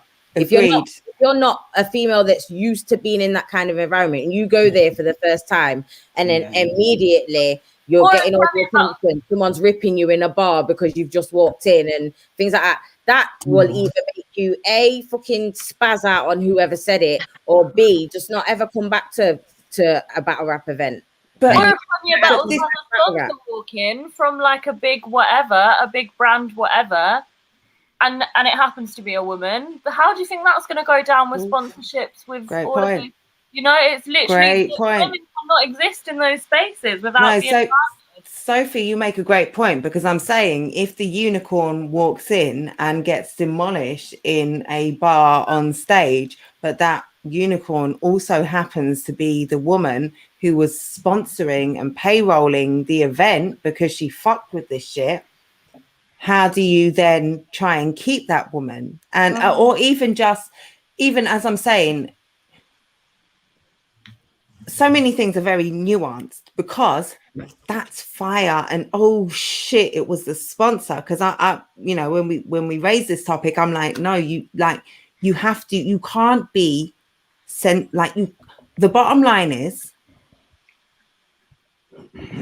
you have to have Ledge, I'm going to ask you to speak on this and in your wife's experience as well, and levels of comfortability, but not battle rap. Ultimately, I think there are several core factors that we have to come down to, and we're not going to or trying to change. One of those is battle rap is not for everybody. And that sponsor in that situation, if that is a battle rap sponsor who can do something and will do something, for that battle rap sponsor might be hella offended. But as the community, as the culture, we now then need to take it into our responsibility and say, oh shit, like that needs to be turned, that like that, the right sponsor will then turn that into a marketable, they will flip that. Because battle rap is all about taking those moments, taking those, oh, you tried to shit on me. Here's how I'm going to use what you just did to me and make some fucking money out of it. All right, I'm the sponsor and you thought you can take the piss. Like, and it also speaks to just having, it's only ever going to be the right fit. It's not for everybody. So maybe sometimes we're going to piss off the sponsor. But this becomes the argument. There's a big argument about this within the community with certain censorship issues, because things do become severely outdated and offensive beyond the point of fun offensive. There's like a fun offensive environment where you're back and forth in, and there's a whatever, and then there is downright fucking offensive, and you can't fucking do that shit. And it's, the line's kind of blurred here, because we're allowing it for some things and then we're not allowing it for others. And actually, like, I think women need to be included in that conversation, like, which is why it's great that Premier Battles are having conversations like this, because this is how I think we advance that conversation. And like I said, we all come in, I'm gonna go to you next stage, we all come in with, like, this is not a battle rap specific problem. And we all come in with, we know what's cool in society, what you can get away with saying publicly, saying on a big platform and not be cancelled. Within battle rap, you can get away with a bit more because of what it is and the boundaries. Like, there are a lot that you can say. Let's take women out of the equation. Let's talk about, say, the stuff we say about homophobia, even the stuff we say about gang. Like, there are lots of ways in battle rap. Like, I'm not trying to change those things. What I am trying to do is trying to make people feel comfortable and grow, but not change the spirit, the essence of the sport. Because when you do that and you try and make it super all... No. Can I just jump in real quick, you lot, because I actually have to go now, okay? I'm going to sort my baby out. Before I leave real quick, okay? Just to let you guys, number one, subscribe to my channel. Obviously, I'd appreciate that. Tomorrow, I'm starting a show. It's called British Banter and Battle Rap, okay? I'm focusing on the best of the best UK battle rap. I'm taking it to where it started from. But please tune in. I'm dropping the first episode tomorrow. Follow me on Twitter. I literally have to rush off. Sorry to interrupt. I just wanted to get out of the way so I can go out. So I'm going to say bye. So please make sure you tune in, guys. It's going to be fire, okay? And it's going to be featuring the best of the best. All right, you lot. I've got to go. It's your girl, Phoenix Fire. I'm out. I've got to go sort my baby out. Take care, you lot. And it's been fun. Happy. Girl. All right, you lot. I'm out. Ledge, what were you gonna say? Salute Wiretap, salute Chubbs. Thank you so much for tuning in. I think what I want to get to, because I'm probably going to leave soon as well. I do want to say that accountability matters also. So when we talk about sponsorships and people getting invested in battle rap and in battle rap events, like, I'm pretty sure they will try to do their due diligence and getting familiar with what they're getting into. I even say that within media with with battle rappers. I think battle rappers kind of view, you know, media as one thing, and they kind of label everybody as the same thing, when yes, there's TMZ style media, but there's media who actually does research. I think it's on the battle rappers to do research on who they choose to interview with, you know what I'm saying? So I feel like in that same vein, I feel like if you're a sponsor and you want to get into the sport of battle rap, it is on you or people you have put in place to make sure you know what you're investing in, because these are big time moves that are being made that a lot of times you become oblivious to and want to kind of pull back, but by then it's too late, because there are contracts with these things. It's not just verbally.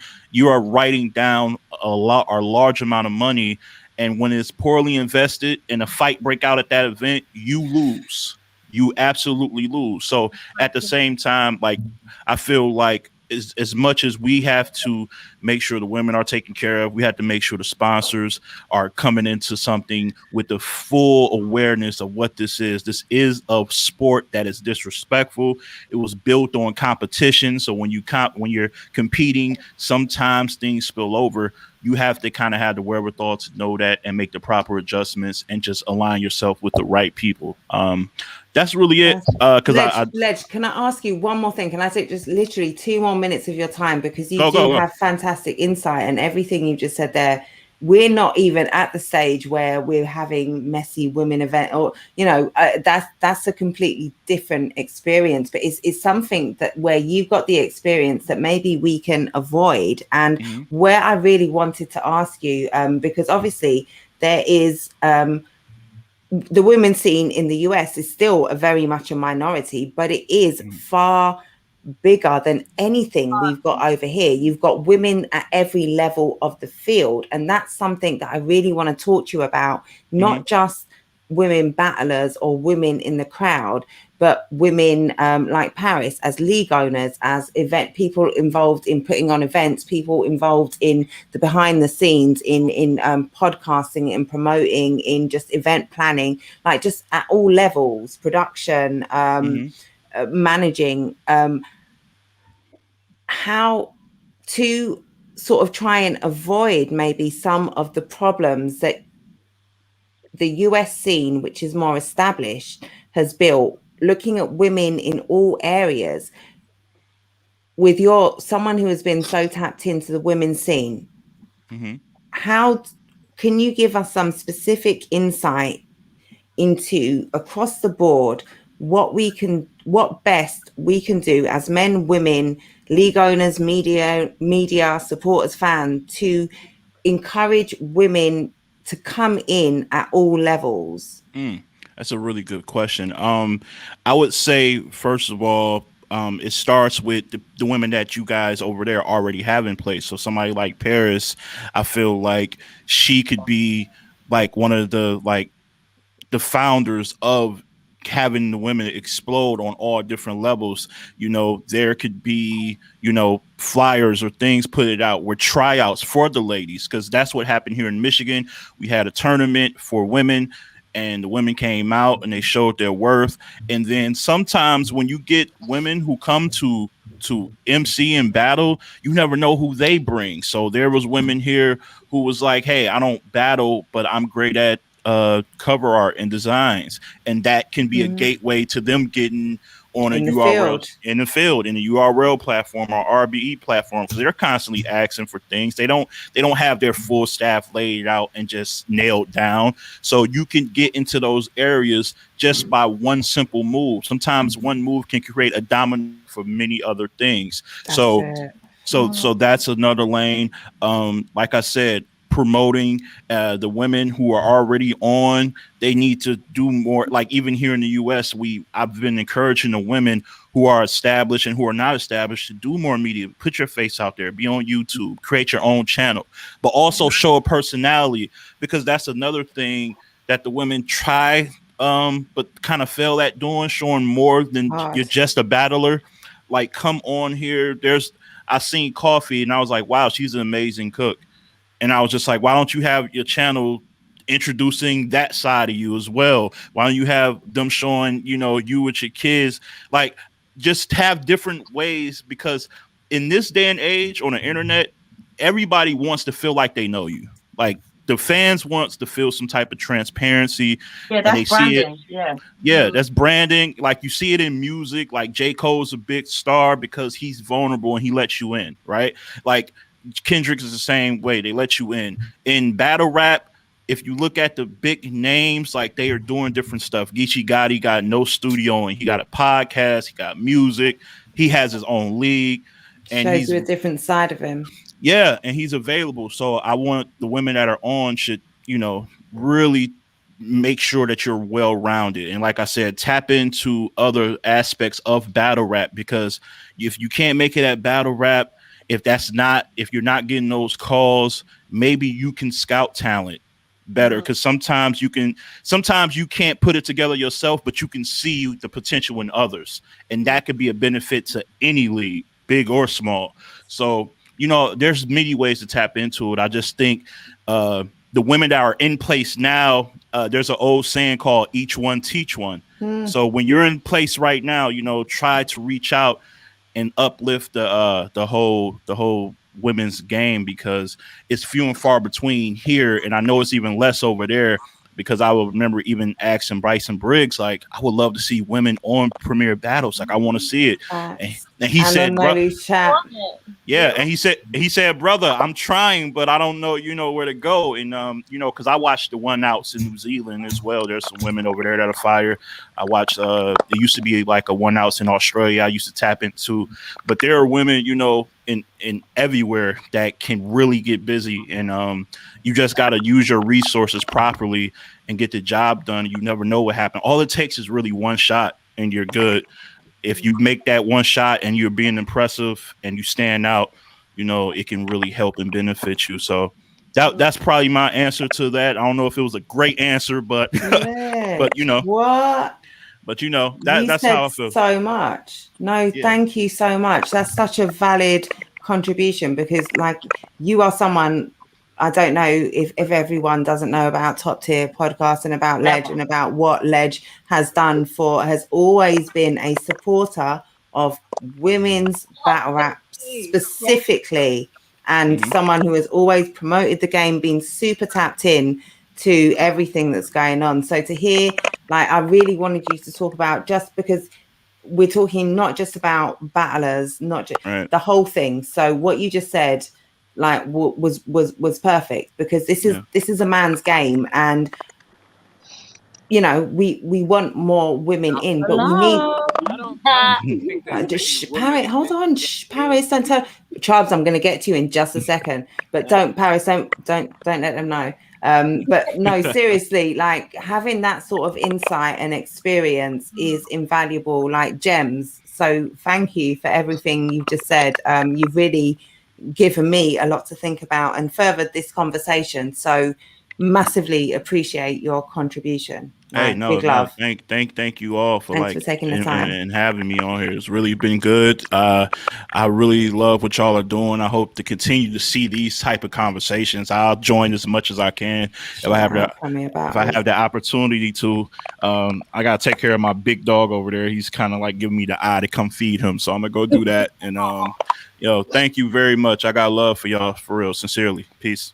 No, much love. Go and follow Top Tier Podcast. Go and follow Ledge. Like he said, he just did a recap of the No Lose Chat stream. I'm sure he also did recaps of the Anarchy. Cop the VOD. Listen, don't miss out. Can we just big up Bruce French Jr.? He's in the building. He's been locked in. And I've seen comments and I've wanted to answer them, but I've forgotten what they were now. But maybe we can scroll back. But what I'm going to do is I'm going to go straight to Chubbs, because us women have said an awful lot, and we are appreciative of, we're not trying to say, this is it is a man's space. We own our place in it, but we've said an awful lot. We wanted to make sure this was a woman-centered conversation, but we're super appreciative of the men who support everything that we do and who have come in. So Chubbs, what do you have to? Do you want to say anything? I've got some questions. If you don't want to just Talk. I just want to say I don't actually know many women in the country that like battle rap. And then so when it comes to when we talking about we need to get women at the events, I'm all for it. Definitely all for it. Sounds nice. But I'm like, where do you find them? Because I don't know many women that like battle rap. Sounds nice. You know what I'm saying? I actually don't Exactly. know. Where do we find them? I don't know where they at. If someone knows, then let me know, and then we can try and it would just look weird if you put out like a thing like, come girls, come to our event. Like I'm saying, and the thing is, weirdo, should I report this? Very good point when Jay said you also want people that are there for the right reasons, though, because then people are just gonna come into the event for what? For fuckery. Like come to the battle rap, then innit? Like, but if you don't like battle rap, I don't expect you to be there. It's just as simple as that. Like, battle rap event, I want people that are there for battle rap. Like, shut up so I can watch the battles. Don't be talking in between battles and all of that. Because then that's what happens then, innit? Like, we get people that are not there for the battles. They're all talking through the battles and all of that because they just stumbled across the event and a flyer looked good and they got in. The casual fan who's never going to come back. Yeah, like, and a lot of people, like, for example, I also saw you lot saying, some people came, they found it offensive and they didn't come back. But did they find it offensive? Was it offensive towards them? Because it could easily be something like two battlers on stage. One says mum joke time and has a mum joke against the other guy. The person that's at the event for the first time, the mum passed away 5 months ago. Yeah. Girl triggered. Yeah, but I think you're talking very broadly now. You're not like... It's kind of not, though. If people come to this event, they know what they've come for, is what I'm saying. No, we're talking about the casual fan. But because, like, Chubbs, hold on. Let me just say, Chubbs, you've come back to that point, and I don't know if you caught it. I don't know if you tapped out for a little while, but I kept trying. I asked Brigsit to keep it up, but there were so many comments. That point is so crucial, whether it's male, female, anything. That point is crucial to anyone. That's like any. This is the thing. This is when a lot of battle rap. This is when you go to something else, though. Like, because I get weeks where I'm a bit more, emotional than others, and I might get triggered at a battle event. So I'll go to a meditation event instead, and it's a lot more peaceful there, Like, but when I'm ready to go to battle rap, I'm going battle rap. Like, and whatever anyone says or does is that's why you come back. Other people for the first time that don't understand it, they're not gonna come back. They think that's what's gonna happen every single time. So, but the thing is, it puts that fear of being called out every single time, or being the laughing stock in the room, or whatever, being embarrassed in general. No one wants to be embarrassed. It wasn't even tailored to the person. It could simply be two battlers, nothing to do with the person. They're just in the crowd watching. Get triggered. One says a mum joke to the battler, nothing to do with the person in the crowd, and then they get triggered because they didn't like to hear that disrespect being said, period. Even though it didn't get said to them, they didn't like the environment of the disrespectful line being said, and they can trigger something about their life, so they're not going to come back. So there's different reasons for why people decide not to come back. Sometimes it's not for them. Like, battle rap is just not for everyone. Not everyone enjoys it. Do you know how many people have tried to show battle rap and they're like, "What's this?" They're just shouting. How many guys? Watch a battle. Just watch a battle on YouTube before attending events. Also, how many guys as battlers show battles to their mandem and their guys say, "I don't know how you do that because I couldn't stand there with him saying that about me and not knock him out, swing on him." It's not for, like, this is why I keep coming back to this, and why Chubbs in the comments, and I'm so glad I caught that, because it's such a valuable point. We are talking about a niche culture anyway, and it's always going to be, with the best will in the world, hip hop is a male dominated. This is one of the most pure versions of the art form of hip hop. it's pure rapping ability, and it's also that raw aggression that I am so good, I am going to beat you in a battle, literally. Like let's take it down to its core points, because I'm all for being realistic. Like, it's always going to be, and what we love about it is the combat of it, the essence of it, the fact that it's two guys who do this shit, two women, a man, a woman. Son, close your door, please. I know. He's looking at the food he brought me how long ago that I still haven't eaten. I'll get to it, son. We've got important shit going on here. This is that. Oh, look at this. He wants to put it in the oven for me. Oh No, it's all right. Thank you, son. I'll take care of myself. Mama's grown. Thank you. Tough as our boots. But it's that core element is combative. Oops in the building. hey. We got some fellas to join the discussion. Salute Joe Downey. Oops, the champion of Joe Downey, someone who's always been like, Joe Downey, someone who I haven't connected with, but someone who, like Paris, like Jay, before I knew you, we have an understanding. I fucks with Joe.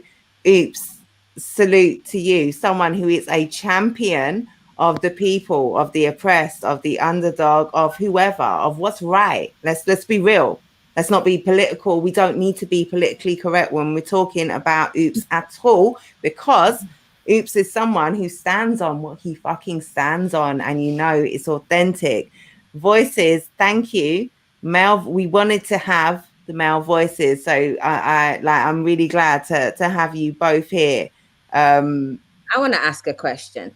I want to ask both Flo and Oops, what do both of you feel females can bring to the scene as it stands right now, US, UK? Because we've sat here and we've mulled over all the different things, but we all know what we bring. But what do the guys actually feel like they would like to see females bring in, other than battle rapping? Oops, sorry, season more well known today. First off, can y'all hear me good? No. You sound like you're a little low. Like you're far away. Okay, good. Let me fix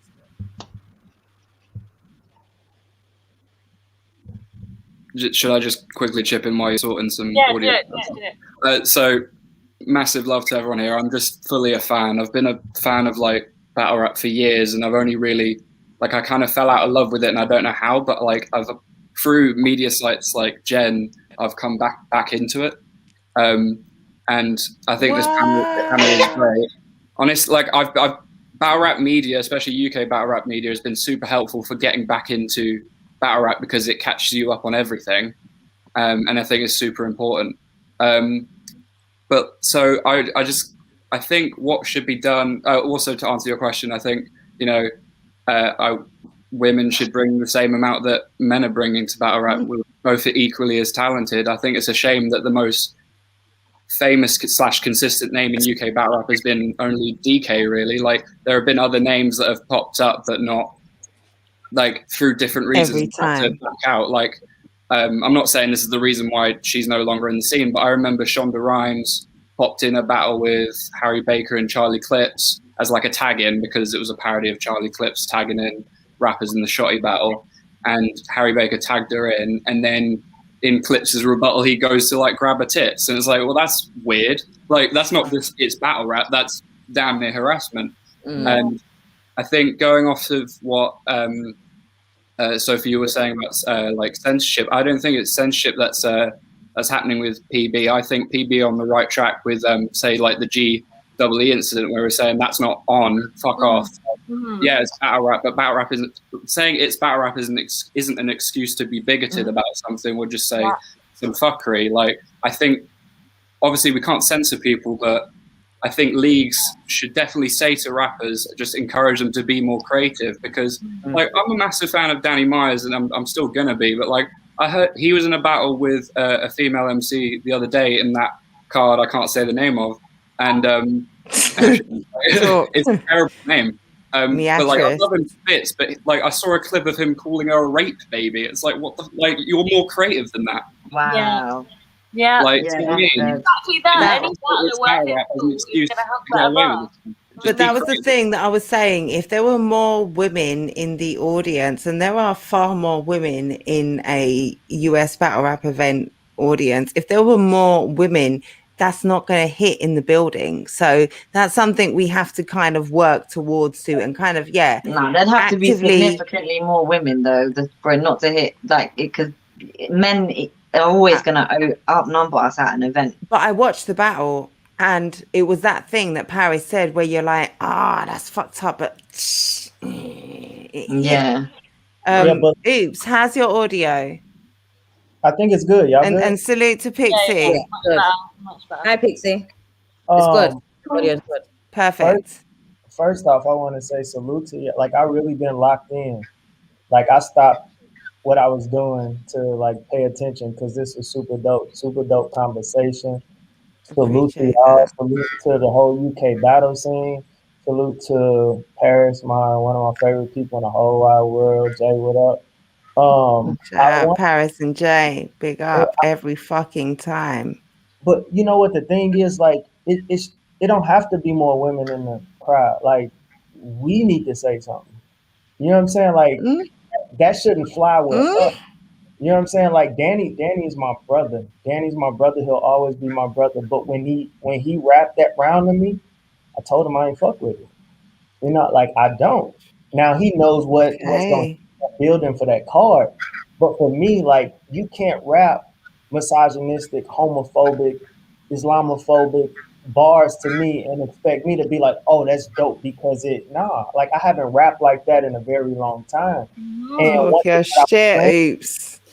one thing I was saying in the comments was like, battle rap is disrespectful because we allow it to be. It doesn't have to be that way.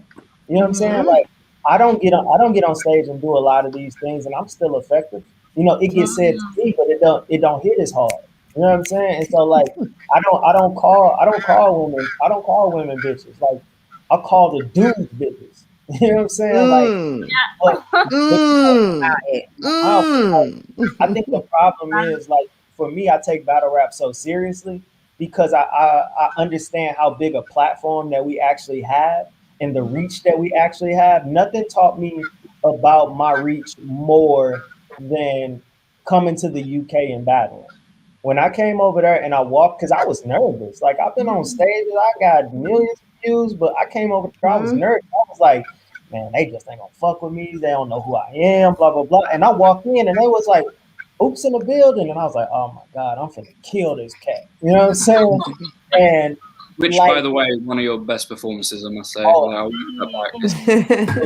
It's one of my favorite places. Like, not only like just performances, but like the atmosphere and the feel and being in, you know what I'm saying, East London, and like being even in the Steel Yard. Like, it was gritty. It was like, it was the hood to me. Like, that's what it felt like. It felt like, you know what I'm saying, it gave me that feel, so I was comfortable. But that taught me about our reach. You know what I'm saying? And like, so if we have this reach and we able to reach out with our words, you know, like, I got 4 daughters. You know what I look like getting up here saying some of the shit that some of these cats say, and I know my 17-year-old daughter is waiting on my next bottle to drop, and she gonna look at me like, Daddy, that ain't what you taught us. Like, you wouldn't even allow nobody to talk to me like that. And so I think that's why, like, even that just happened, I think that's why Miss Hustle's first round was so important, of reminding Verb, like, hey, you got daughters. You know what I'm saying? Like, you got daughters. She said that within like 2 or 3 bars, and for me, that's sorry to cut you, Oops. You're again. Thank you to the men for blessing and joining the conversation. You know, like gems, absolute gems, and I have to just highlight that. Verb said what he said for a whole round, and Hustle said that within 2, 3, 4 bars, she won the round. You've got daughters, nigga. Like the way she said it as well. No, oh babe, you won. I don't care what you said. Like But let's not avoid the fact that Verb was hot trash in that battle. Can we open this? Say that again. Sorry. I said Hustle was really good too. Hustle whipped his ass for 3 rounds. Like, straight. Not playing games. I like that. Like to me, I think they robbed Coffee. I think Coffee beat T-Top 2-1. Me too. Me too. I wanted to, like, in my notes was to touch on this because it's like it relates to something that shout out to Premier Battles. I'm loving this conversation. Shout out to everyone involved in the comments. Shout out to Paris, Sophie, Joe, Oops, Jay, Pixie. Shout out to who just left, everyone who just left, who I can't remember right now. Trubs just left, Ledge just left. Yeah, this is such a productive conversation.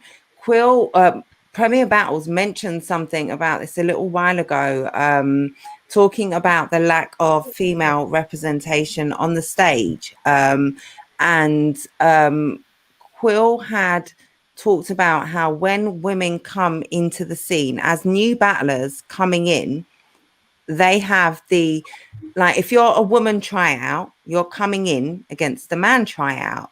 The both of you, the likelihood of you being shit is high because, you know, filtered. If you've got 20 people coming in, there are going to be 5 people, 8, 10 people who might stay. You're going to have 3, 4 people who are good, 1 or 2 who are fire, but you're going to have 10 who are trash, like rubbish. And those 10 women who come in against the 10 men are going to get the likelihood, when we're talking percentages, as the unicorn, because women in this are unicorn, as the unicorn, the percentage, the likelihood of you not getting someone, a one of the 20 who is not trash, is low.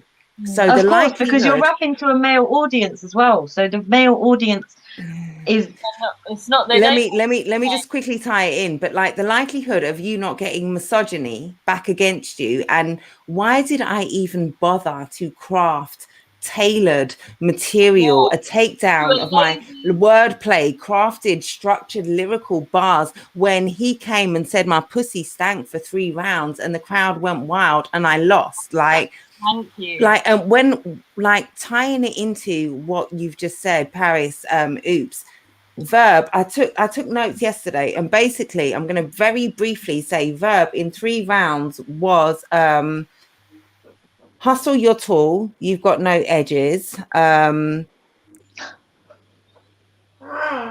your makeup is bad, Jada Smith did some fucked up shit, women are like kids, women like food, they're narcissistic, fuck your bitches.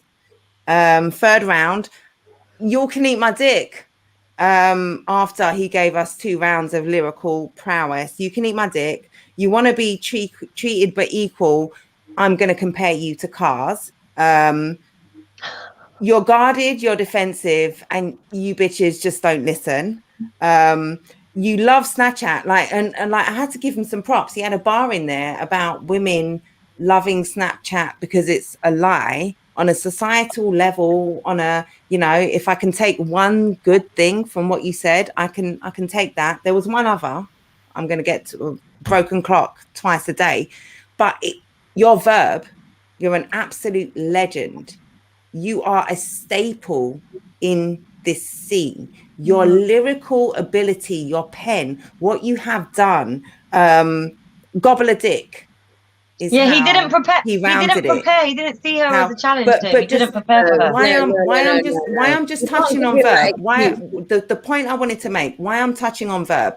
Someone at that level of status as a name, someone with that level of lyrical ability, and influence. someone who can do influence, someone who can do that much. Someone, we talked about this recently, I can't remember who, but I shot down someone who tried to say, oh, Verb is going to is going to swamp. That was me. It's going to come. Sorry, Joe. Yeah, Joe. No, it's cool. Like I say, though, I know right? you without even knowing you, because that's how much I felt. Yeah, you made that point and I shut you down. There is no way a verb is going to underestimate Miss fucking Hustle. He didn't underestimate her. He just didn't take her seriously. At the end of the day, we all know, and I said it from the beginning. From I saw the matchups and I saw the card, I predicted everyone who won those battles that I predicted. I knew the official was going to beat Tay-Rock. I absolutely knew Miss Hustle was going to body Verb, because she's been waiting. She's been waiting for that. And Verb's been doing that fuckery online for a hot minute right now. Like, understand the levels. Verb knows what he's doing. He's not stupid. It's part of the reason he's on the card. Like, yeah, exactly. But at the same time, he had time to prepare for that, and he did prepare for it. He just thought that he could get by doing that bullshit.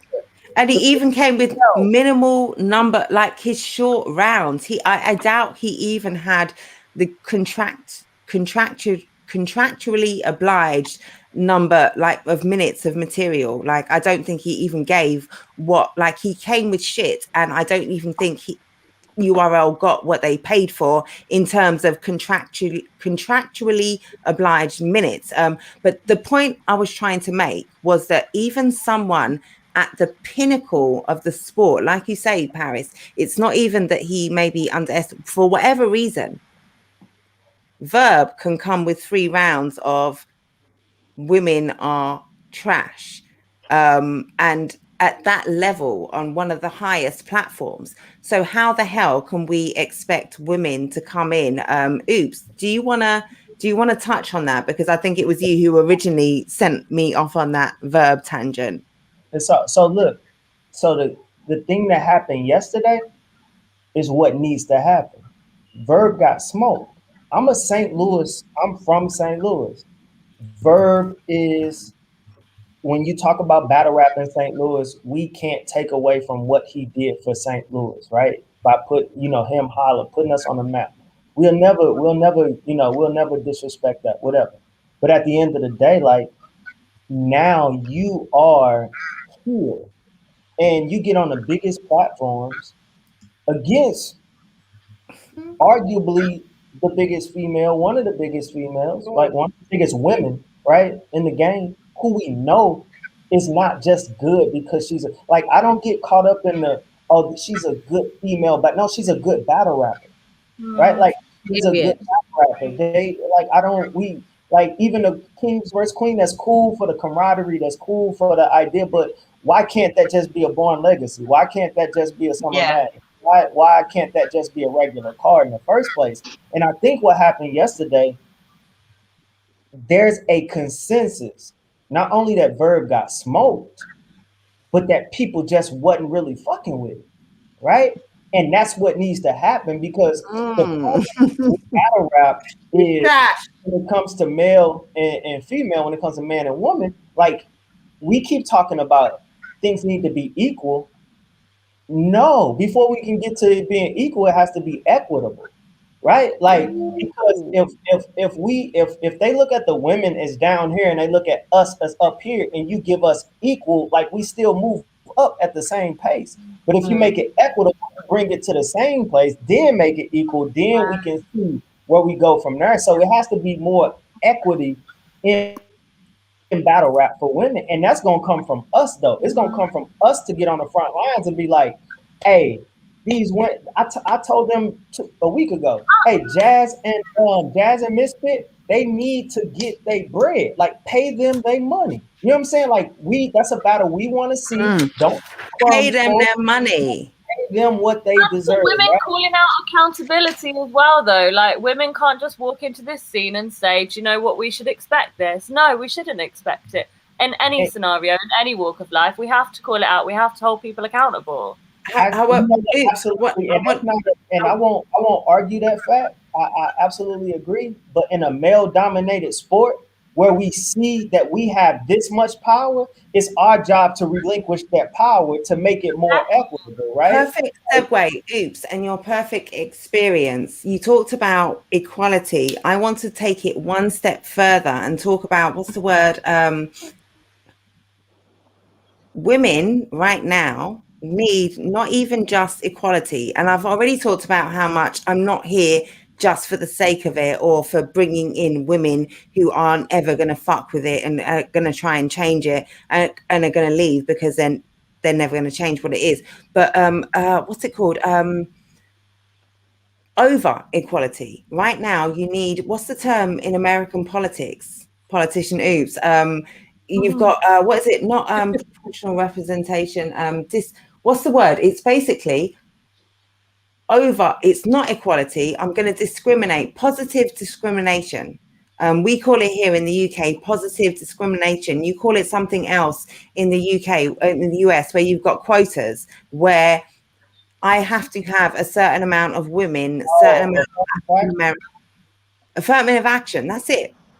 That's what, when you want to actively recruit a minority into a scene, you have to appreciate, okay, there isn't going to be equality until I make it more accessible to that minority. So I'm going to have to over discriminate to an extent in certain areas. I'm never for dilution, but I believe there is a way to overly discriminate, to use affirmative action, use positive discrimination to bring a larger pool of women in, so that you can then eventually whittle out the number of women who would never be for battle rap. It's never going to be for them, but you bring in enough women that you overreach, you over extend yourself to women because we've talked about the specific benefits that women bring. We've talked about not just bringing women in for the sake about it. We've talked about not just bringing women in to make up the numbers, but bringing women in who are here to support and further and grow. So that needs to start with the fans and then work its way up to the battlers, because if we're over-representing women who aren't at the same level, then all we're doing is making women look shit. Well, no, this is why I brought in, it was so important to have someone like Ledge, so important to have someone like Oops, the women's scene in the US. And Oops also, Ledge brought a particular perspective because he's been singularly tapped in to the women's game in all its in its entirety for a very long time. Oops also comes from the aspect, like he says, he's here for the promotion of women, but he's anti any fuck shit. Yeah, so hold on. And it builds the interest. Yeah, so what I'm trying to say is, like, bringing in the women who are going to be, we're not talking about bringing in numbers, bringing in women to make up the numbers. We're talking about furtherance of the scene. As a woman, speaking just for myself here, I want more women in the scene because I know how that can benefit the scene. It can benefit me on a personal level. I want more gallem like around, but in terms of growth of the scene, I can see the benefit. So we have to be measured in how I don't want to change the scene, but I know there's a lot of women who will tap into exactly what we've got here. It's not ideal and things need to change to bring in more, to make it comfortable and to make it more accessible. And like Oops has said, like Ledger said, men have to be more accountable in that or play their part in that. So like we've got Oops, we've got Joe, how like Oops has a very specific experience. So I kind of want to just target in on that.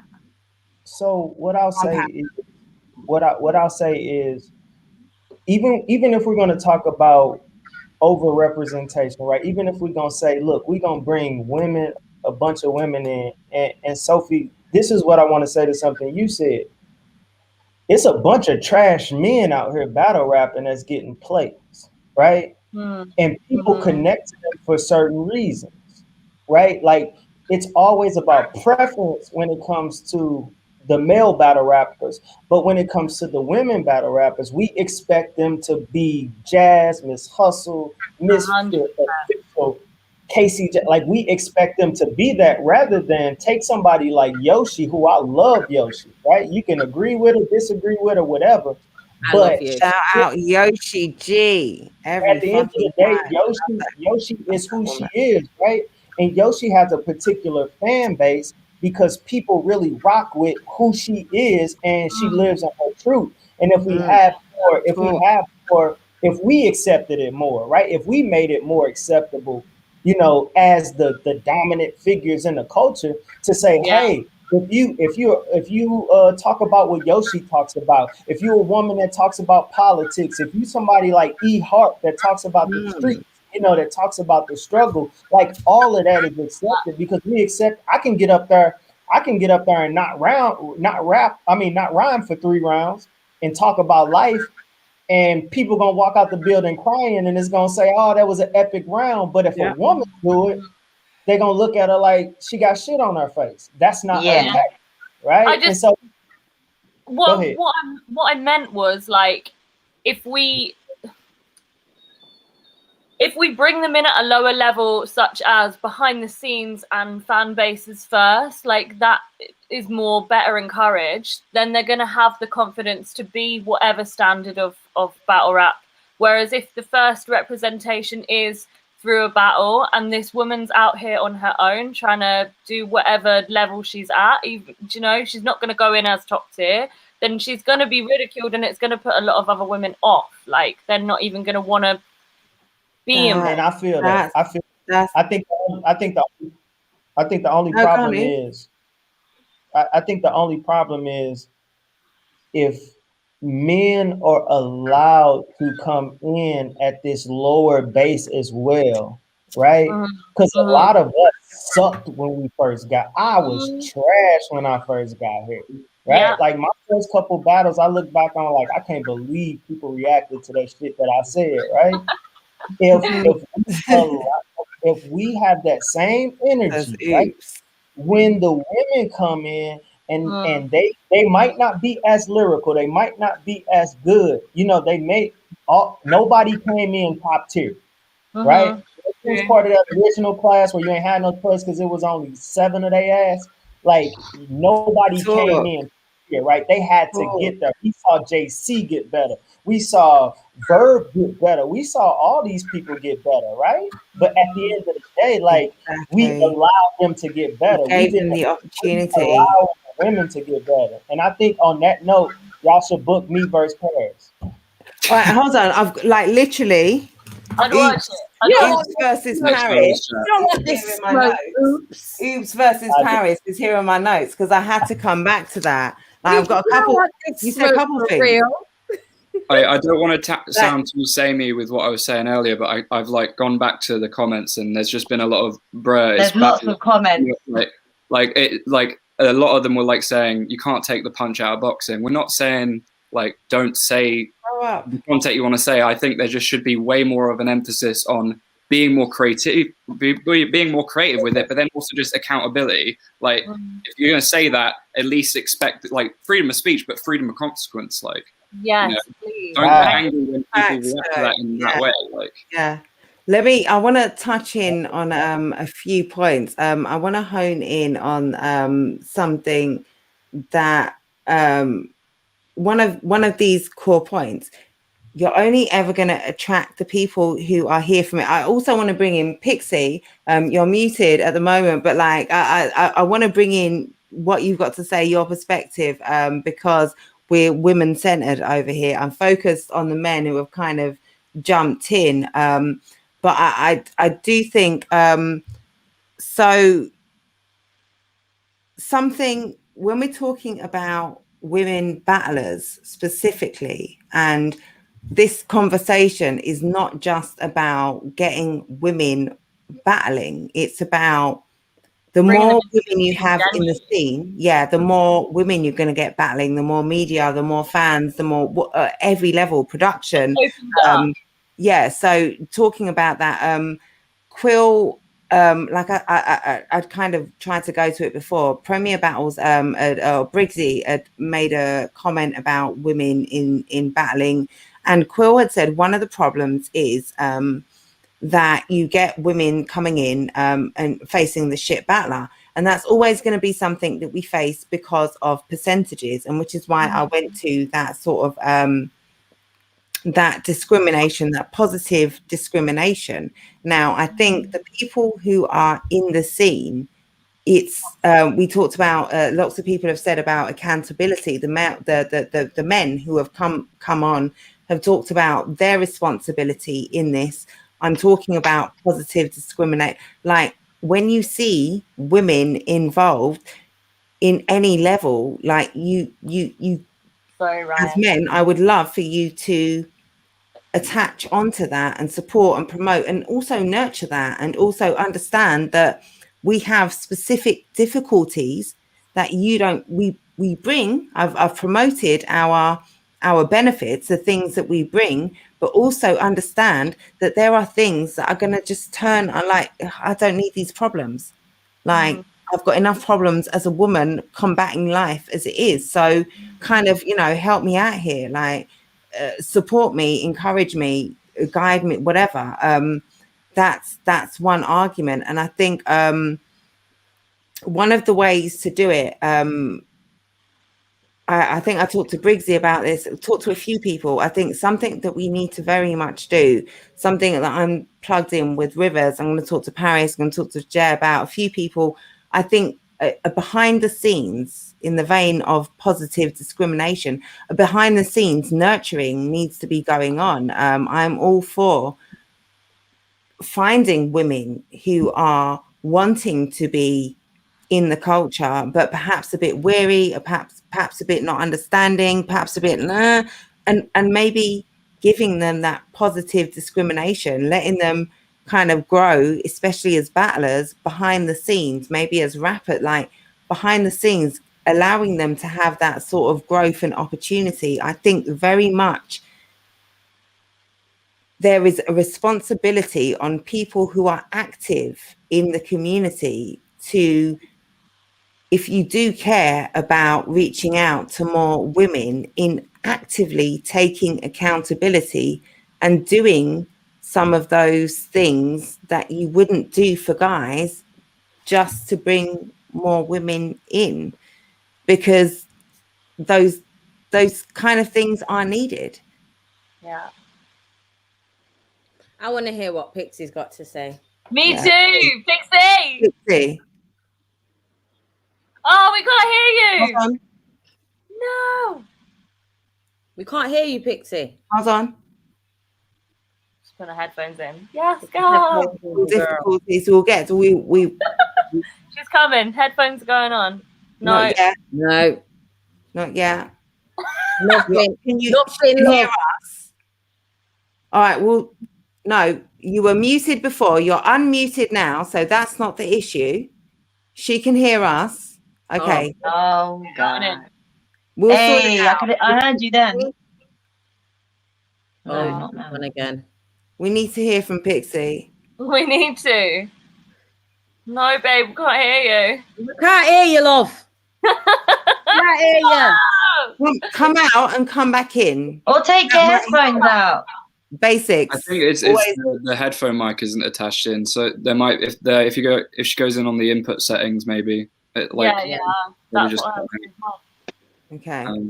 There's a comment in the comments that says women deserve more representatives like Hustle and less like Yoshi G. But what I want to know is why?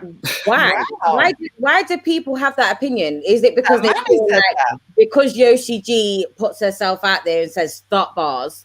Like this is the girl can rap. Like, she can really rap. Oneness. Thank you. Also, those people that say that, like, secretly listen to Cardi B anyway, so it's like they're probably being hypocritical. Yeah, I think they're the same people that would be offended by Cardi B.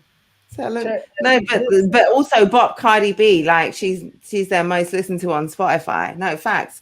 Yoshi is one of those battlers. Like, also as a female, you're going to hate her or love her, and I believe that most females love Yoshi, even the ones that say that they hate her undercover like her because she's said it publicly, privately, all of that. Because like this is the thing, and this is why I kind of said, like, women, just like men are, just like you have the whole spectrum of from Sharon to Geechee Gotti, like we are nuanced individuals, and you're gonna have a Sister Outspoken and you're gonna have a Yoshi G.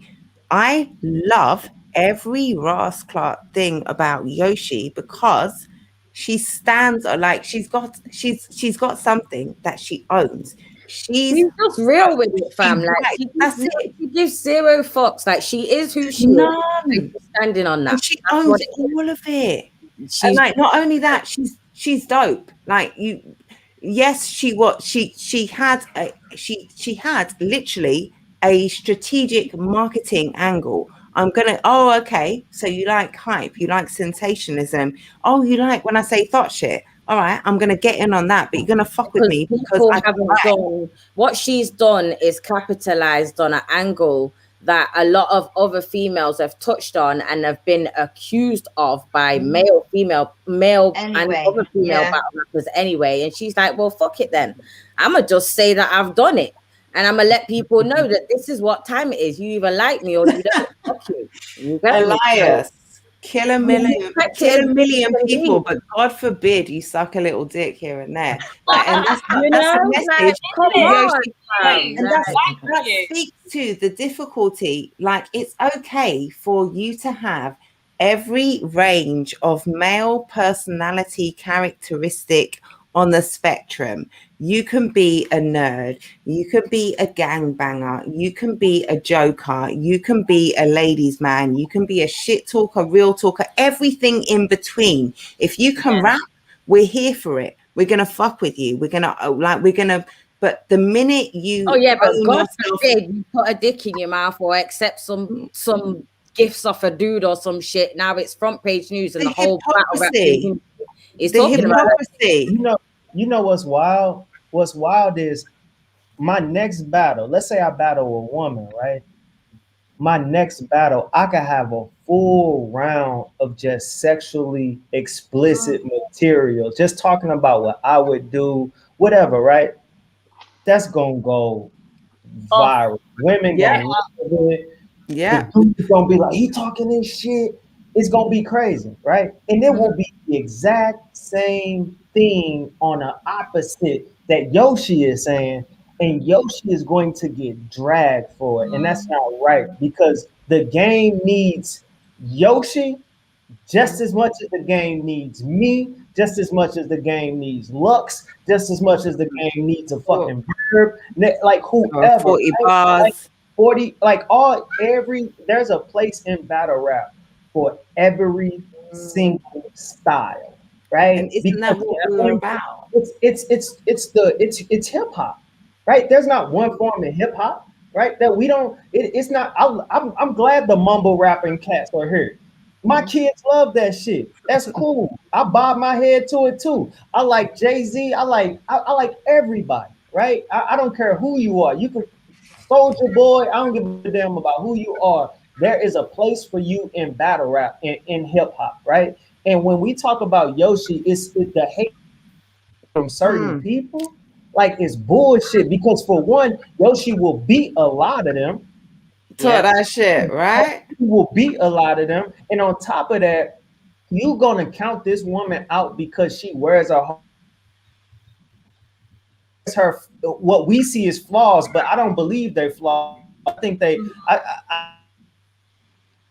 nuanced individuals. Is it cutting off a bit? Or? Yeah, I think it's cutting up. Yeah, man. Oops was dropping gems. Yeah. I don't want to like completely deter it, but Paris, how is it? I know you were saying earlier that you've tried to get more female battle rappers in. How has that experience been? And also, I remember, like, obviously with the academy, battle rappers came on as managers for the battle rappers. I don't see why that couldn't just be a thing outside of the academy tournament, and why that couldn't be a thing with male or female battle rappers. But yeah, how has that experience been, just in general? To be honest, I'm not gonna lie, it is a real struggle to try and find females that even are interested in battle rap, never mind ones that want to battle rap. So just finding the ones that are interested in watching it in the first place is one battle. And then the ones that are interested in getting involved is a different battle. So it's crazy for me because I'm not the only one looking. Like I said, we've got a team. So like me and Jay will keep our ears to the ground for these. I can remember putting out tweets for it from time ago, and exactly, like, we've done all of that. Like, so it's just not happening. But like when you talk about like the managers, like the battle rappers becoming managers and all of that, like we actively do that at No Loose Chat. Like a lot of our battle rappers are like mentors and figures for the newer ones that are coming up. Then I personally manage like a whole group of battle rappers, so like the shit never stops. But even then, when you talk to male battle rappers, do you know any females? Do you like got any cousins, sisters, whatever? You're always asking and always looking, always watching ciphers, always watching, to where now we've had to start looking abroad then.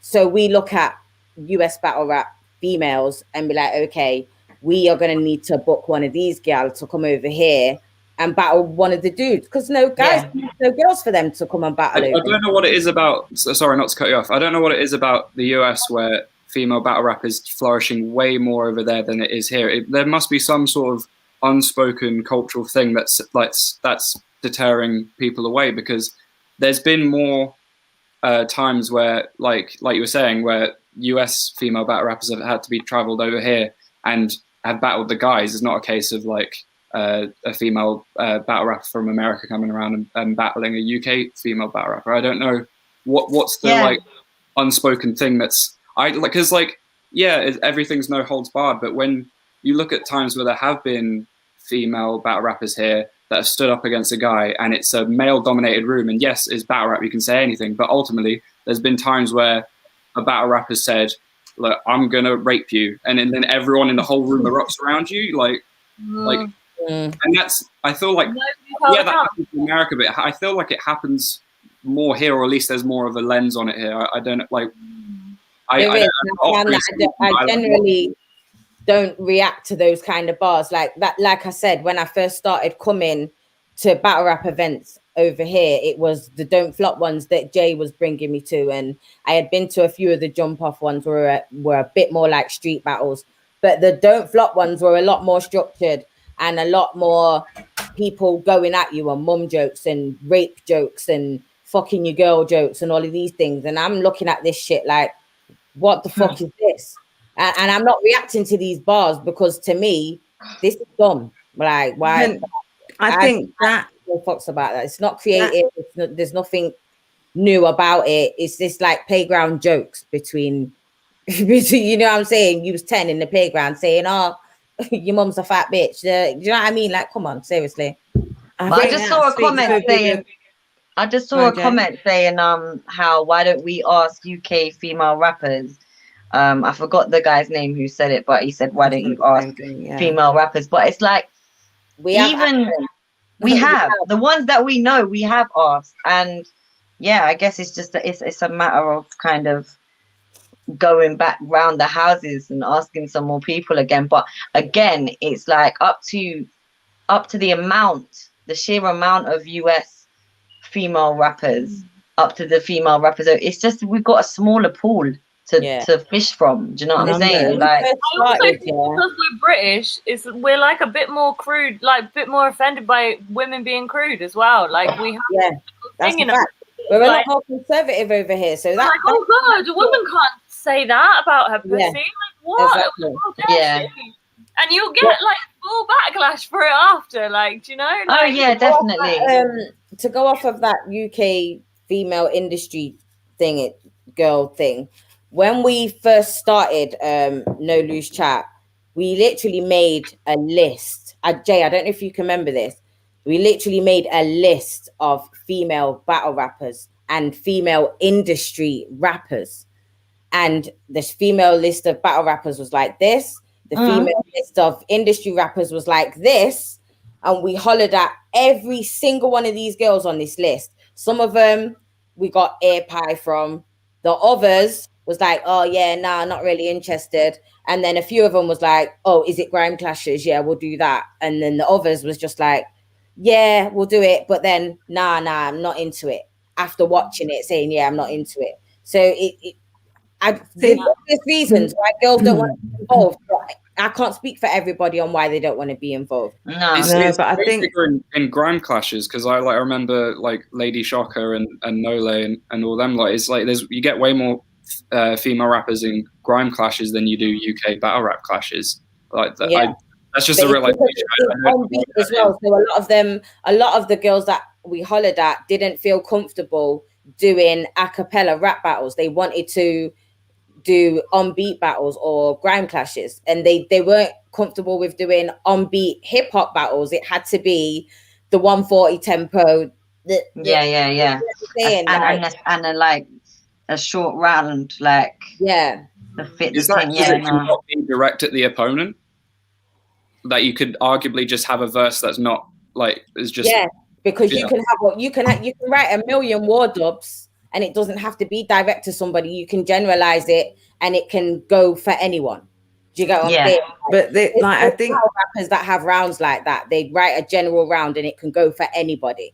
Do you know what I'm saying? This is like one of those cruxes of the argument is that we're talking about a niche, women within a tiny niche. If you're talking about women rappers, poets, people who play with words, who might be cool to be active in this scene as a performer, it's hard enough. Like the position that they've already got themselves in and the respect that they've got is hard enough, and maybe they're earning money from that. Like our scene is so niche that to try and bring them in with all of these obstacles, it's not politically correct. You can't be sensitive. Yes, you do have to, have all of these. It's not on B. It might not be what you're used to. You've got to be able to withstand the bounce. Like there's so many obstacles already that to try and bring in the sort of artists. This is why, so you want to bring those people who are already involved in the elements, the essence, who might originally fuck with battle rap anyway. You want to bring in those people who aren't in it and who will come and stay in it. You want just bigger numbers to try and work on that ratio, because you need numbers, because you're not going to have high percentages of people fucking with it anyway, because it's niche and you can't change that. But this is why I think the concept of affirmative action, of positive discrimination, a bit of accountability and understanding from men that there are benefits from having women in the scene. There are women in the scene who are going to actively try and work, support, to bring in other women, to bring in those benefits, and just to grow the scene in general. There has to be a little bit of understanding and accountability from men, from what we need from them in order to make it happen. And the positive discrimination happens we need a bit of kid gloves, especially if we're talking about women in the scene at any level, battler,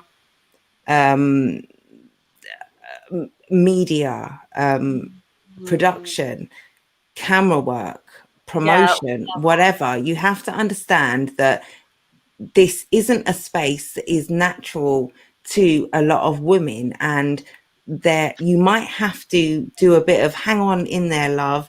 let me show you where it gets cool. But when you show her where it gets cool, she's gonna fuck with it and buy into it and give you benefits that you just can't get anywhere else. So we kind of need to take those steps because there's value in it, not for sakeism, but because, you know, small 100%. numbers game. Go on, Jay. I know what you're saying, but I just feel like as well, for a lot of people, it has got to be something they're passionate about. Like, people aren't going to come and be involved in it if they don't enjoy seeing two people shouting at each other.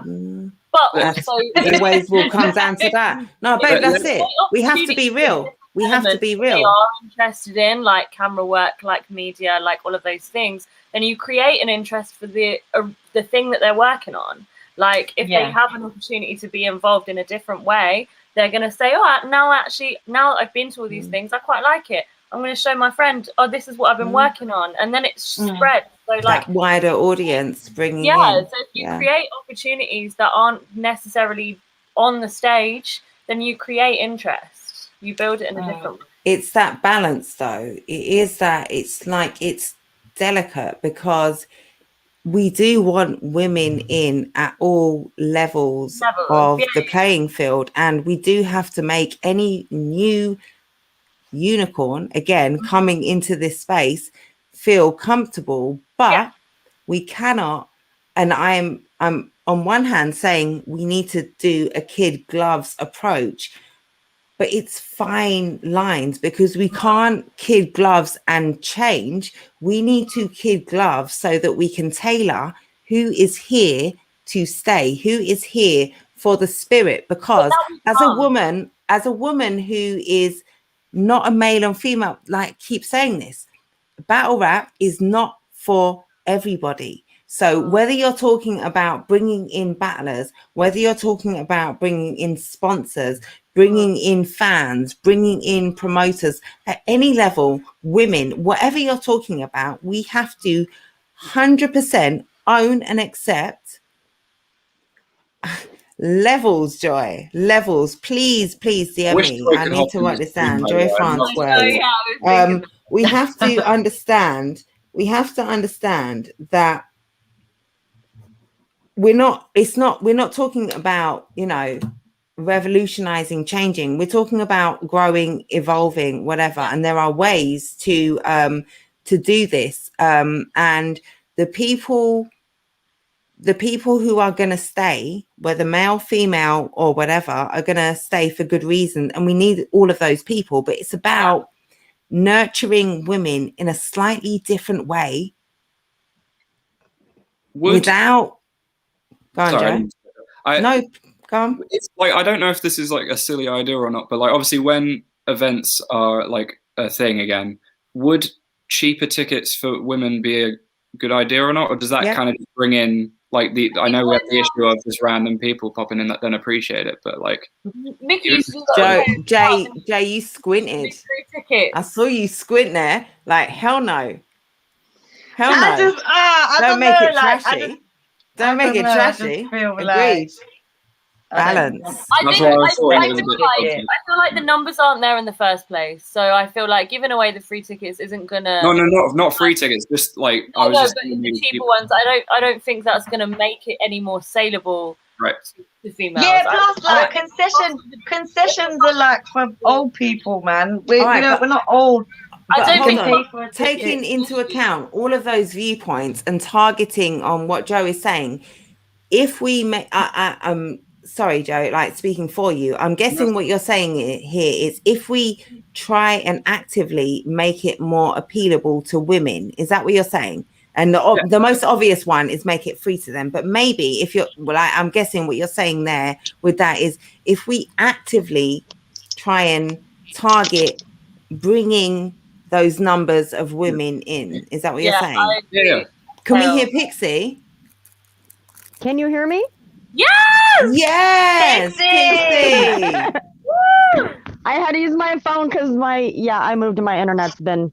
Oh, thank you so much for technology can be a What did I bitch. miss? Please, the floor is yours. Oh, nothing. so the Nothing. You missed nothing. Just talk. The female thing.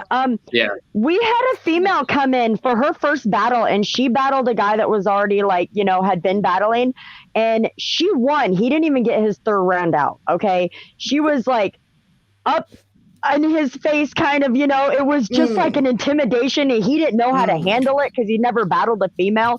So she won, like right there. He didn't even get, and he would have won if he would have got his third out, but it was just so much of like, you've never been in that situation. You know what I mean? You've never had a woman spitting bars in your face and you don't know how to react, you know? Like if you've never been it's there. different when you stand in front of it her. Was just, yeah, he was, well, it was her first battle ever. It was just, she was just so intimidating, and he was like, you know, I'm good. Like, it's Pixie, fine. Take time. You've got the floor right now. One thing we're doing, hold on. We're centering women's voices. I've never interacted with you. You've got a Ruin Your Day shirt on. That's an Australian, is it? Accent. I know there's a big scene over there. One of the first things. Oh, yeah, I'm an Oregon. You're American. Yeah, I'm West right. Coast. Yeah. Okay, so all right. Ruin Your Day. I'm Australian, mate. Don't get Excuse my ignorance. Excuse my ignorance. I got King in the Dot behind me. I got bots right here. Like that's the league I work with. So okay, all right.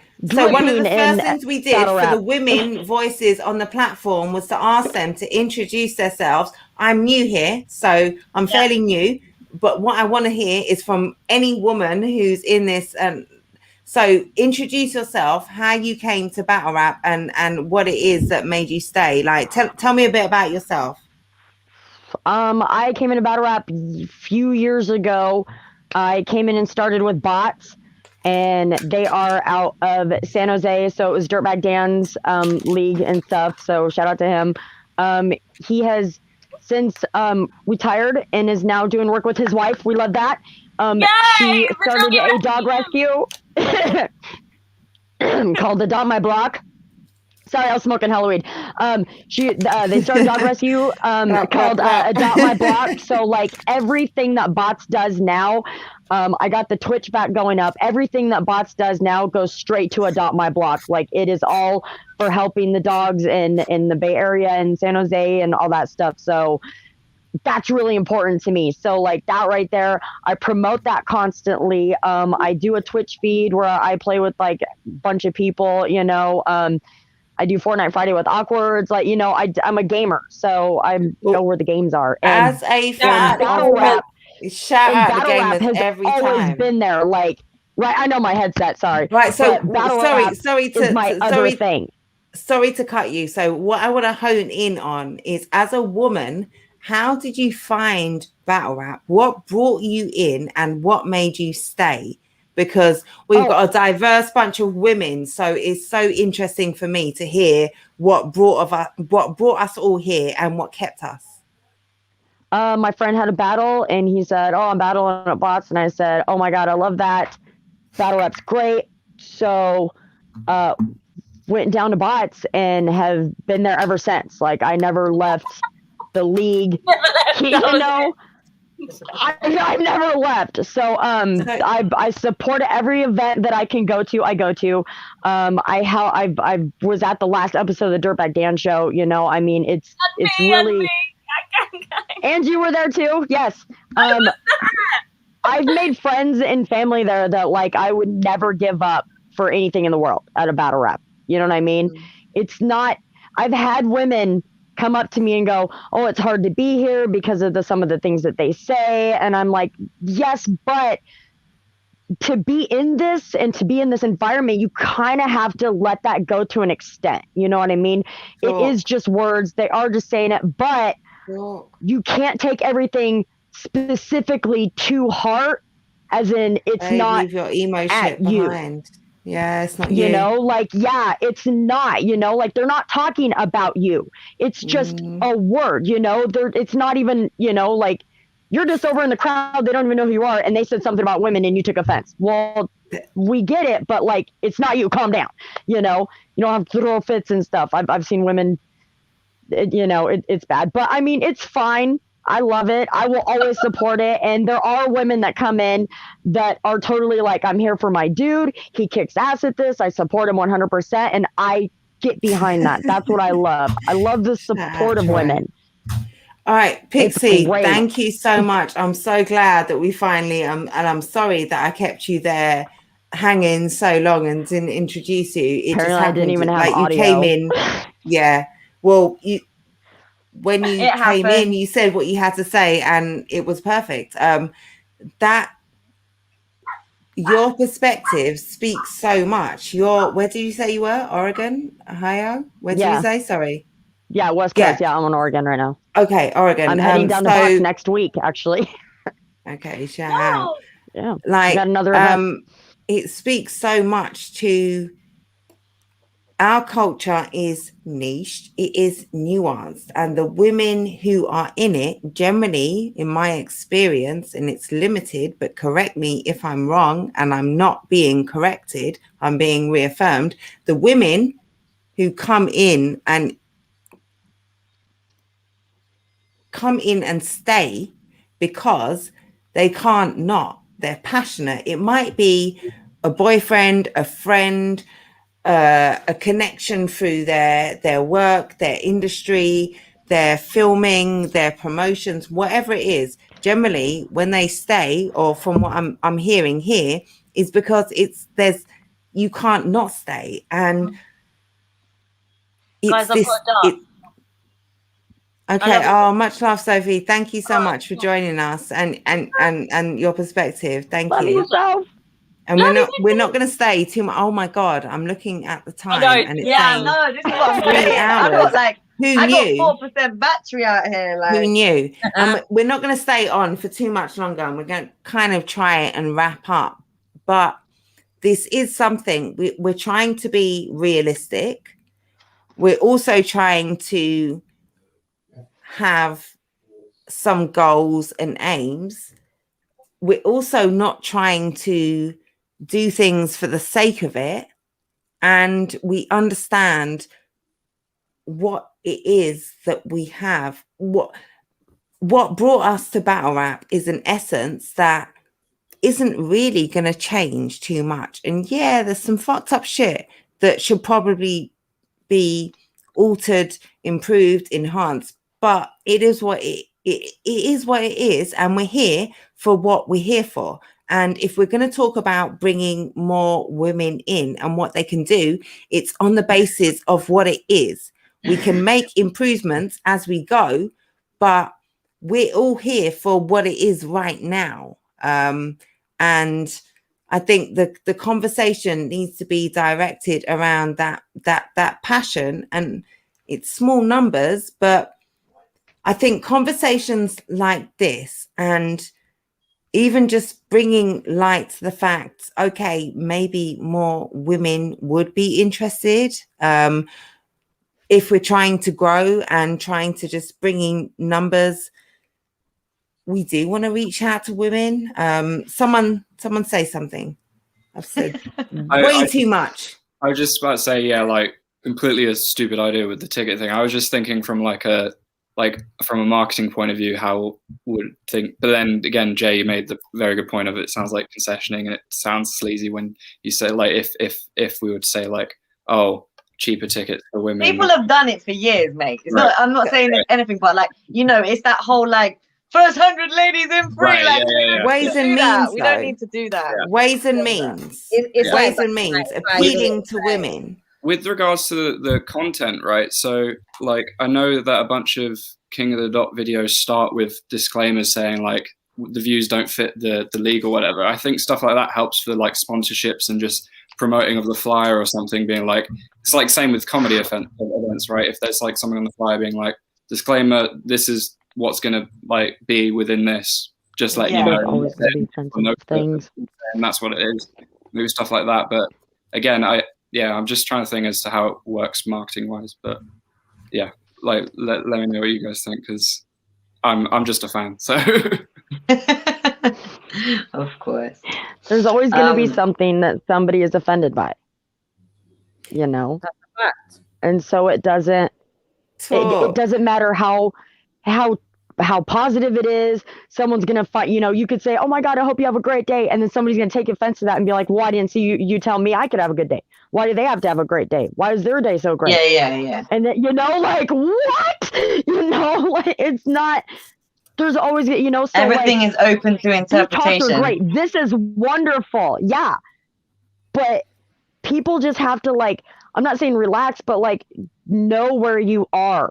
You know what I mean? Pick your battles, know where you are, know your environment, you know.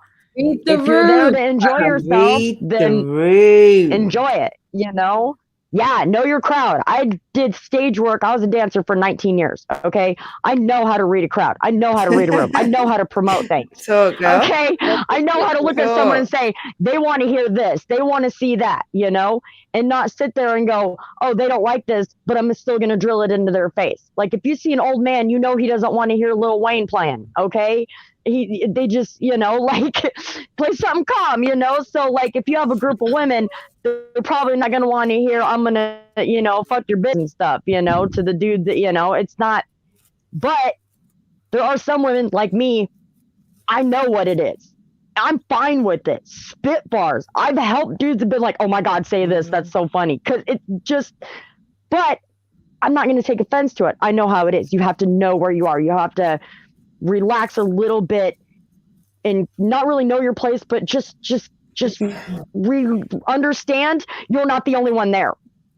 So you're not always the only one there. There's always other people. Okay. So whether you don't like it or not, this guy might be like, that was hilarious. This chick might be like, that was hilarious. Over here, you're getting mad, kicking chairs, making a fool, you know? And the guy might be like, that was outrageous. You know? The man might be like, I can't believe you just said that about women or a woman. And the woman might be like, yo, that was fire. Like, it's all about finding the right fit for, you know, trying to be, yes, more embracing, but not embracing to the point where you're diluting anything. I feel like the casual battle rap fan knows what it is, though. So, like, I guess if there is casual female battle rap fans, they know what they're going into. But then, so like, oh, we have like a couple fan that come to like all of our events. They're amazing, and she's like, I love this. We're like, well, we love you for coming. Like, thank you. You know, keep it up. Like, I danced that whole time. I was like, anybody that was around, they're like, you're going to Cali? I'm like, got an event. Tune in. You know. Spread the word. You know, watch it. You might like it. You never know. Briggsy, Premier Battles. Whoa! Did you know this was going to happen, Briggsy? To be honest, it's been a great conversation. I've just been we only scheduled for an hour and literally kept it rolling. Big up everyone that's joined as well, man. Like, it's literally been just educational from everyone, I think. Especially from our point of view. Today with Shotty as well now, so we've just watched the whole thing. So big up all you lot. Yeah, no. Shout out Shotty, Briggsy, Premier Battles. Like, just to have the insight to reach out to the women in the, like, shout out now to the men, to Premier Battles, to the platform, to this conversation, to everyone who's contributed. Like, it's a really important conversation. And for you guys, I didn't come to Premier Battles. Like, Premier Battles came to the women. Facts. Shayara. Premier Battles. And that's awesome. That's very awesome. Premier Battle said, International Women's Day, women are important. Like, can we do anything to kind of platform something? And look what happened. Like, this was a dope conversation. It's no, definitely. It's something we've been needing a conversation for a while anyway. Like, obviously, we've just got into our third year now as Premier Battles, and we've been trying to get. Give me some camera. Hey, we've been trying to get female battlers involved since the jump, pretty much. I think we've only had Loxa. So, you know, if conversations like this help get people, not even battlers, but like you say, you know, people who can use a camera, people who can edit, like, they don't have to be battle rappers. And across the board in the field. Representation in the league is what we need. So, it's been good. Appreciate everyone's time as well. My battery died. Sorry, You're right. Jay, there's a question for you. Why you just kind of disappeared? One that said, What do you think about Yoshi G and her approach? How long have you been watching battle rap? Jay, how long have you been watching battle rap, babe? Well, it depends. Are you new like me? Because you talked about jump off and shit. So I feel like I've been missed watching a battle rap whole for a heap of the long time. conversation. Yoshi G, I feel like you said that there's a place for everything, and I think she's not my personal preference. Like, in a female battle rapper or in a female artist, like the same way that I will listen to like females rap is kind of like, yeah, I like women to respect themselves in a way. But if that's what she feels to do, and she feels that this is still being her, being authentic to herself, then like I'm all for it. But yeah, like you said, there's a place for everything in it, but it's not my personal preference. And that's the thing. Like, there are so many male battle rappers who are not my personal preference. I don't fuck with you, what you're saying, what you do, your style. You're boring. Like there's space for. There's such a wide spectrum of male battle rappers. There are so many guys who I do fuck with. I don't even have to give attention to the guys who I don't, because there's such a wide spectrum, and it has to be accepted that for women, we come in at all, like if a woman, like especially of Yoshi's talent, of Yoshi's pen, of Yoshi's ability, of Yoshi's marketing insight, of her business, like if you get a woman like that who's coming in, I don't give a fuck what her message is. You pull her in. You try and encourage other women to come in off the back of that, because women, we're nuanced as fuck. And if you can have, I said this in a stream yesterday, if you can have Sharon and Geechee Gotti, like I can have Yoshi and Sister Outspoken, like I can have everyone in between, and I want to hear all of those women's voices. All I care about is, can you write? Can you rap? Have you come to battle? And do you own yourself? Do I believe what you're saying? Can you sell your shit? Like, I don't care who you are. As females get and anybody really, as you like start to get older and see more stuff and do more stuff, your bars are going to change anyway. So I don't think that Yoshi's going to spit fucking forever. Yeah, she ain't gonna be talking about that stuff when she's like. Let's talk about Yoshi's last two battles though. I know, but also think about this. Yeah, she's got children. Yeah, so she talks what she talks about. She's got children, but as her children get older, she's gonna have to tone down what she says. But she also like her last. The bill collector battle was very sensational, and she had the whole, did she grab him? She grabbed him. I'm going to kneel down on you. I'm going to be submissive as a woman. And me as a woman and everything I stand for, I am absolutely everything anti that. I don't believe in one thing of that argument. Like, I don't buy into none of that. However, I bought into everything she sold. And also, she gave me so much more, especially in the performance against Tory Doe. Like, I gave Yoshi the battle against Bill Collector because she owned her shit and she threw it back on him and she said some shit, and he didn't attack her hard enough. She neutralized everything he had to say before she even spat. Like, if I'm looking not at Yoshi as a woman, as a hoe, as someone who sucks dick, whatever. Like, I'm looking at two battlers, your angle versus theirs, your bars versus theirs. Oh, she said that. Oh, okay, she's Eminem B Rabbit, you like whatever. Like, I'm looking at the battle differently. Then when I see the Tory Doe battle, there was very little what you would call thought material. In the bill collector battle, she told you her story. She told you where she came from. She told you, like, my mama could have had an abortion. Like, she didn't. She could have had a car. She could have had this. Like, she gave you her story. She told you, this is where I'm coming from. I also have the insight where I had an interview with Yoshi where she kind of said, Like, yeah, I was always dope. I could always spit.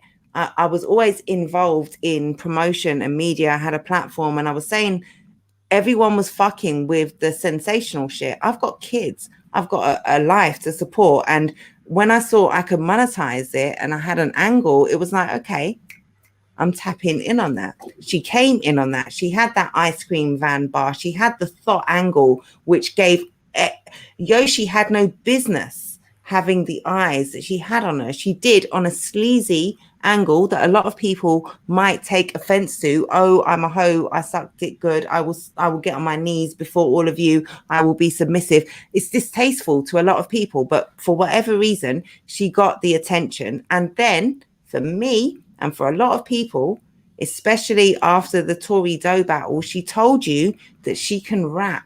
She can sell an angle. She can talk 100%. To you. She doesn't have to just give you, I'm a hoe. Like she has so much more to bring to the table. I have to give a slight disclaimer that I don't think she's handled the post-Tory Doe social media interaction as well as she could have. I don't think she's played that. Yeah, I haven't even seen none of that. I ain't seen. Well, it has. I don't think it's been. She wasn't on Kings versus Queens too, and she should have been. That says it all. And I think. I think part of that is what she chooses to promote outside of battle, because what she did to the veteran Tory Doe is unmistakable, and she didn't do that by giving you thought bars. She did that. Yeah, of course. Tory Doe, not being funny. I like Tory Doe. Like she's got bars, but Tory is A, known for choking, and B, he's not a consistent battler. And every time she spent a lot of time out and then she's come back, the battle that she's come back with is shaky. Stumbles, excuses, my mic, my chest, my back. You get me? Like the most noteworthy battle. My chest, my back. So you get me? It's like, okay, what else? Giving Yoshi Tory Doe, it's like they made it look like they were doing Yoshi a favor when really they weren't doing Yoshi a favor, because she was always gonna body Tory Doe. But Yoshi, her elevation in that battle, because a lot of people, they might not have seen the bill collector battle, but what they will have seen is that Yoshi is a thought, and she's got thought bars that punch and hit hard, but that's all she's got. Yoshi in that battle, her presence, her aura, her command of the stage, her lyricism, her pen, her ability to structure an angle, her ability to rap, not a woman, not a thought, not an angle, whatever. Like for me, Yoshi played a perfect hand with that battle. I have questions about how she's handled that sense, and I don't want to really take this into a Yoshi argument, but for me, the Yoshi factor, sorry Yoshi, much love, you know I fuck with you, the Yoshi factor for me is an important thing, because just because I don't want to highlight Yoshi like she's some special nuanced creature. Women are nuanced, and if we accept I'm drinking, so I'm trying to sound like I'm you know, like I'm on point. Let the wave take over, Jen. Let the wave take over. No, but nuanced, you know, we are very nuanced.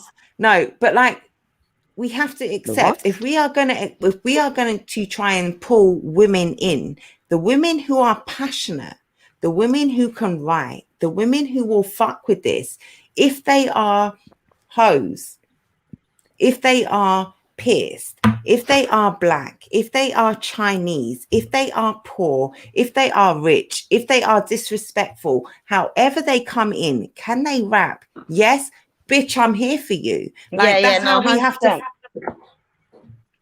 100%. To be real. Like that's how we allow it.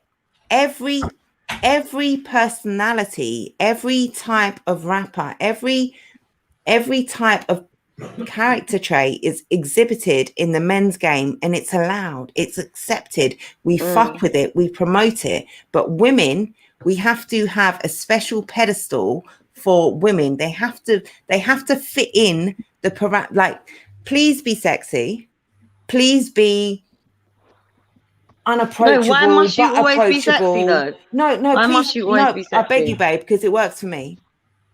But why must you always be sexy though? No, because that's what she's saying. It fits. It fits for me Maybe if you she's do. going with it. It fits for me if you do. Like why should I care what you've got to say if your tits aren't great? It works for me if I can only have great tits and saying shit. If you say shit like great, but they do polls and shit.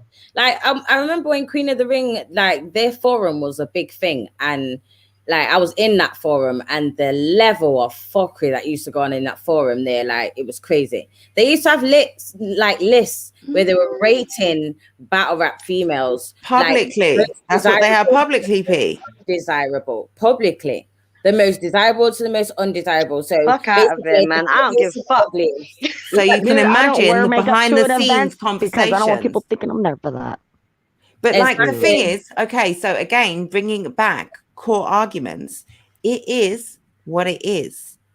And I feel like we are not going to bring in wallflowers, male, female, and every other gender in between, because I fuck with all of you. Like, I'm here for all of you. And if you want to come into battle rap, maybe everyone might not be so encompassing, but come in my DMs if you're, you know, whatever you identify as, I'm here. It's not so all encompassing, and we have to accept that. But in terms of, you know, what we're fucking with, it's a case of getting where you fit in. That's what it is. That's it. Check out mine and Paris's song from 2010. Yeah, check out 2010 banger from me and Jay called "Getting Where You Fit In." I was pregnant and didn't know yet, but hey, you know, I did a video anyway. I'm gonna check it out. But that's what it is. Like, it's literally a case of getting where you fit in. Fam, like, this is battle rap. We all know what this is. We come here because we all got different reasons for being involved. I'm a league owner. I'm a rapper. Pixie does stuff with leagues in America. Jay is a rapper. Like you're a blogger. Like we all bring different shit. We all know what we're here for. When we step into a battle rap event, we know what it's gonna be. We know we're gonna stand there and watch these two men or two women standing there and tearing the shit out of each other, and we enjoy that shit. And then we go home, talk about it. You blog about it. We watch you about it.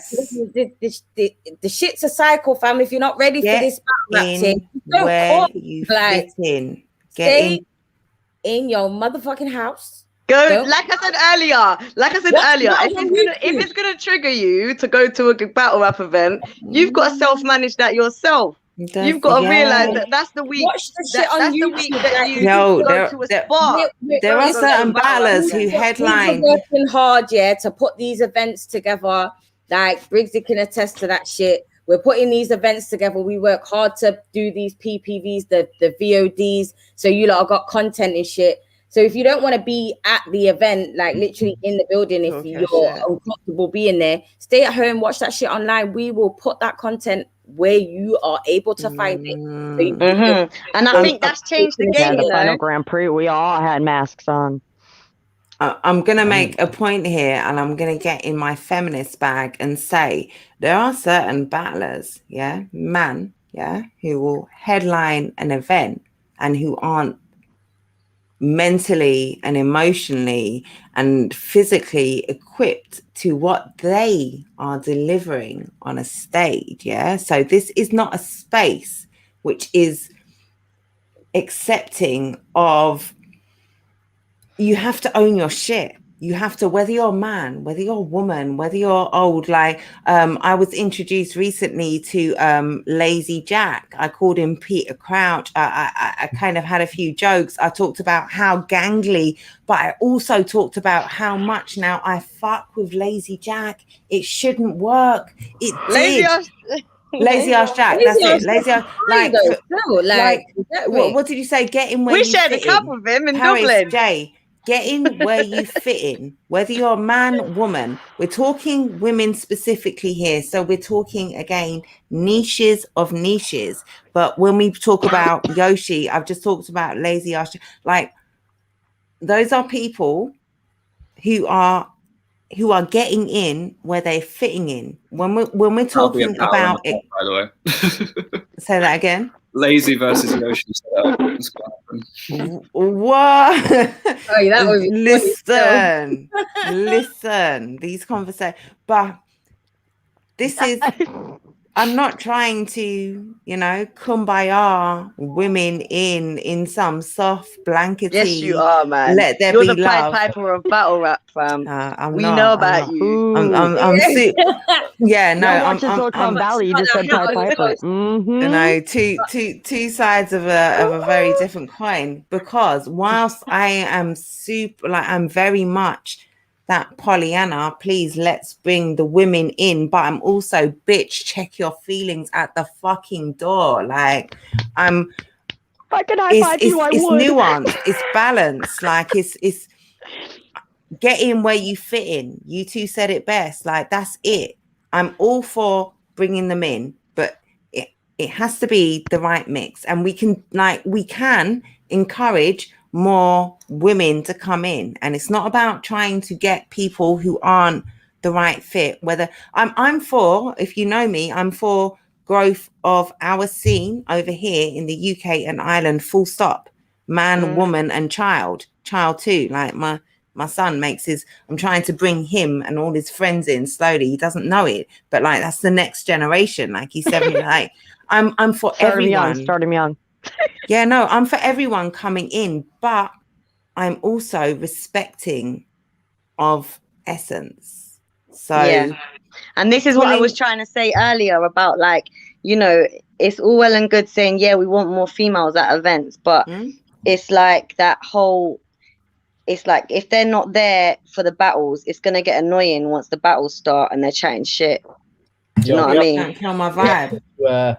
Match day 3, I think it was in our first year, and he was like a Hindu that came in and he just disrupted like every battle on the card to the point where we had to sort of be like, we either need to be quiet or leave.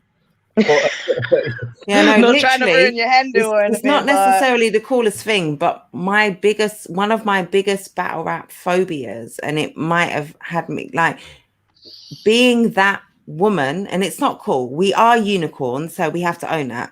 You hear man's voices on a tape, on a playback, you hear them, you see them all the time. The minute you hear a woman, she stands out. And it's one of the reasons I know and I rate Paris and Jay, because when I see their voices, it's because I'm making those same noises. They're hosting, they're platforming, and then when they're reacting, I'm saying the same things, and I'm only hearing it because it's a woman's voice. I didn't hear the 74 other man voice before that, but me as a woman, when I'm hearing those voices saying the same things I'm thinking, or I'm like, oh shit, okay, I'm fucking with that. So that's like, I'm all for that. But my biggest phobia is being that woman. Oh, what's the battle? Oh shit, what's that battle? There's a battle, a vintage battle,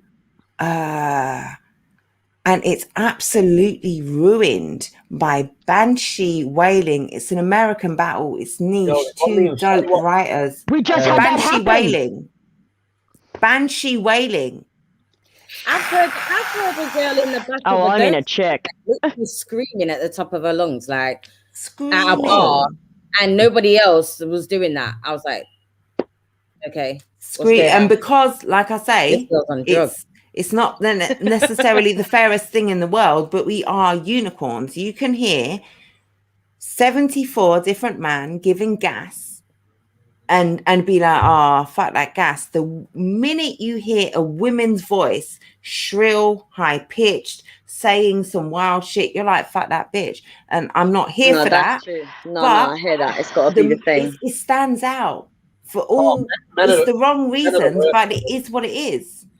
When me and Jay was hosting the Gab stuff, and more recently me hosting the No Loose Chat stuff, it's like we absolutely give zero fucks. Like if we feel the bar, we're going to react to the bar, just like everybody else in the room. It just so happens we're females and our voices will stand out. If you don't like that, that's your business. But no, reacting to a bar is different though than disrupting the whole thing. And this is an argument I've had many a time when people have, because like on Don't Flop battles years ago, like people were like, I wish Jay would shut up. And it's like, no, Jay was actually reacting to the bars. So come and tell Jay to shut up and she'll headbutt you. How about that?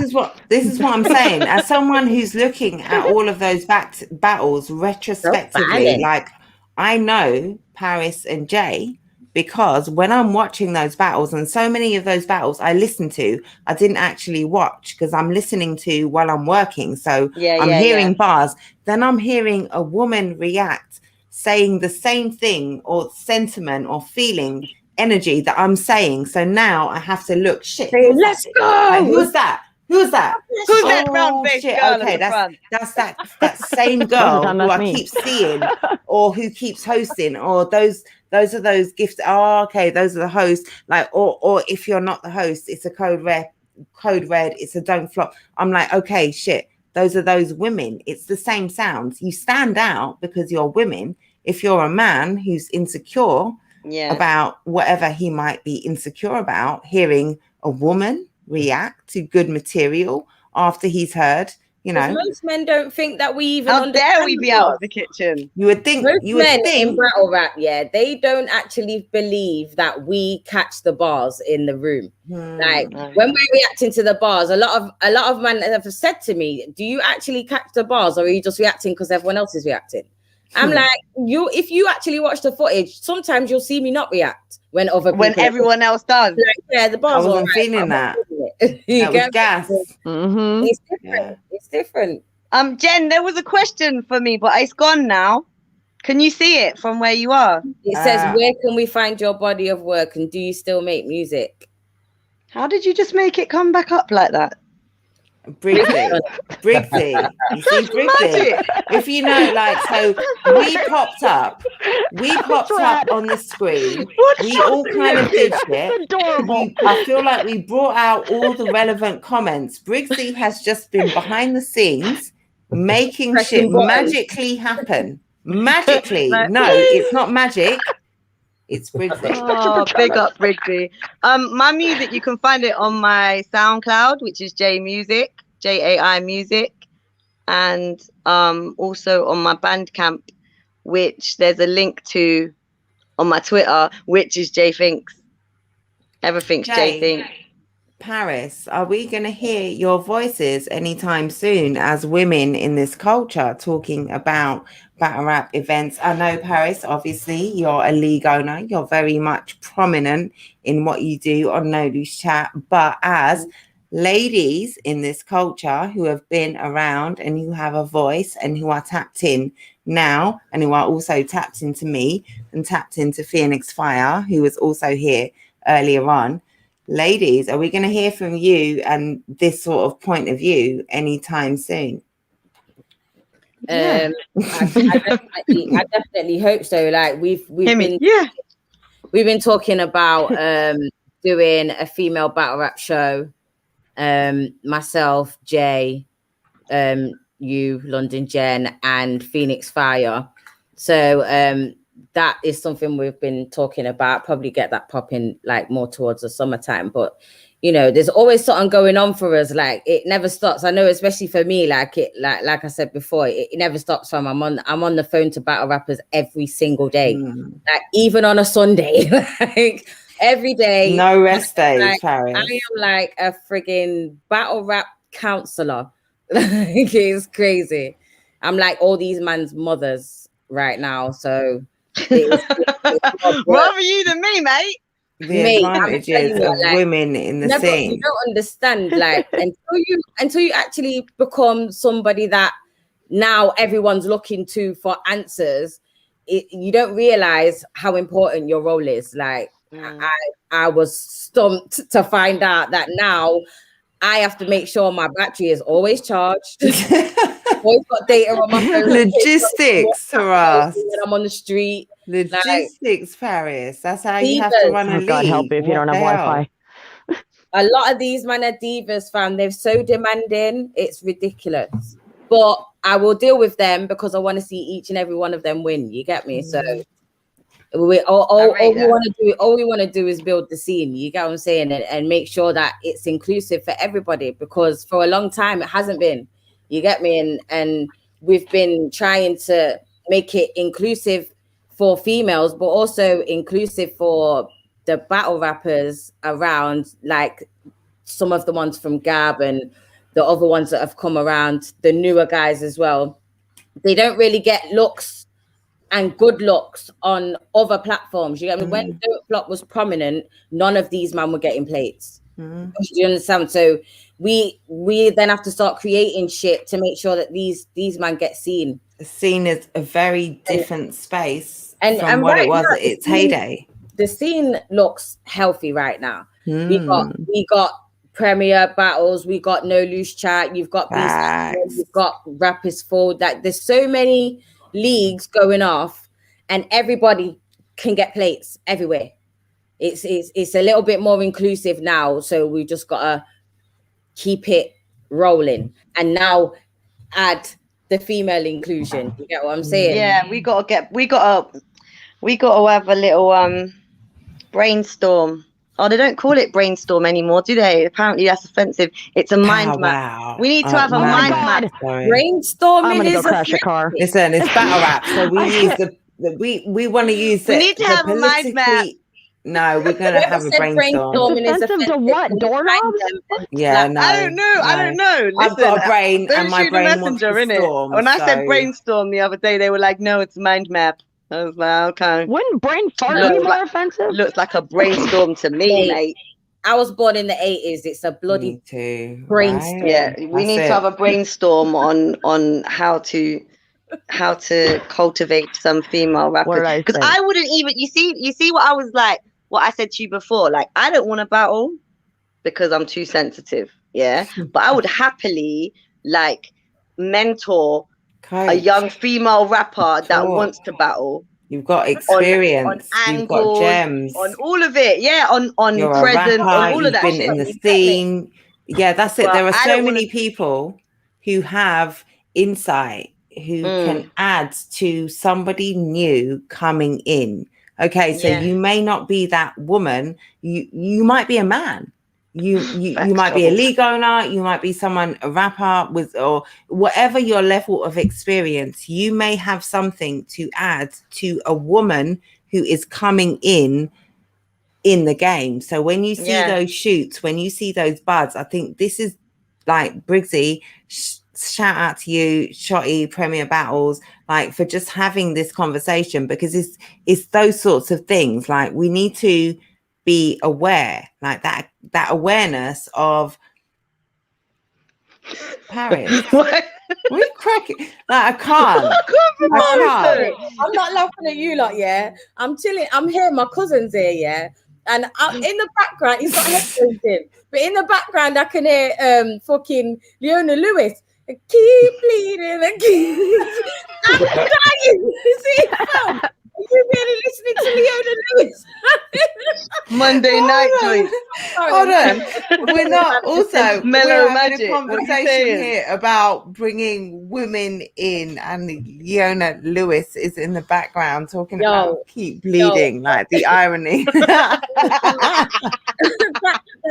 The period song. Sorry. nuance, like nuance, you know, and understanding and communication. But I do think, like so many, like I was saying, Briggsy, like thank you for this platform which brought in so many different, like I want to go back and watch the stream so I can just go back and see the live chat and see the comments. Like apologies, I can't believe how many hours we've been here. Yeah, and just but like value and this is like just even the engagement, the fact that so many people who joined us, Premier Battles, for platforming, the women who brought their voices, the men who wanted to add what they bring, like for across the board, the value of this in terms of just what could, you know, what can be, what should be, what will be if we put the work in, just speaks volumes. Briggsy, I don't know if you want to wrap up, like, 3 hours 44. Appreciate 3 hours 44. No, it's been a dope stream. It's down to you guys. That all we did was let you go live on our socials. You carried the entire thing, but shout out to everyone that's got involved on this as well. I don't think this has to be a one thing we do a year on International Women's Day. Like, it just made sense to start it today, but this is a conversation that needs to continue throughout the year. So let's make sure we keep revising it every it can even be once a month or once every 2 months. Like, let's just see how things get on. If there's any new female battlers that do step in, like, it's something we're actively trying to find. I'm pretty sure Nolan's chat have said they're trying to find female battle rappers as well. So yeah, I think it's a great time right now too, because the corona, everybody wants things. Everybody wants battles and stuff. So I think more people are probably going to start getting into it now once things start opening up, because there's just been a lack all last year. There was just nothing. So yeah, of course. Now people want things. So that's the thing, especially right now as well. There's more eyes on UK battle rap than there has been in the last 3 years, 4 years. So it's for us to grab this now and sort of see where we can go with it. And it's not even a women thing either. Like, more young up and coming battle rappers. Like, I don't know the last time we had 16, 17-year-olds wanting to get involved in this shit. Like, Lex Luthor just tagged me. Lex Luthor just tagged me in on something on iBattle. I'm going to be talking into. I haven't watched it yet. I'm going to be talking to tomorrow about something. Just that, like, just the fact, like, my kid who is here, like, helping me out and stressing me out in equal measure. 17. So that blows my mind that.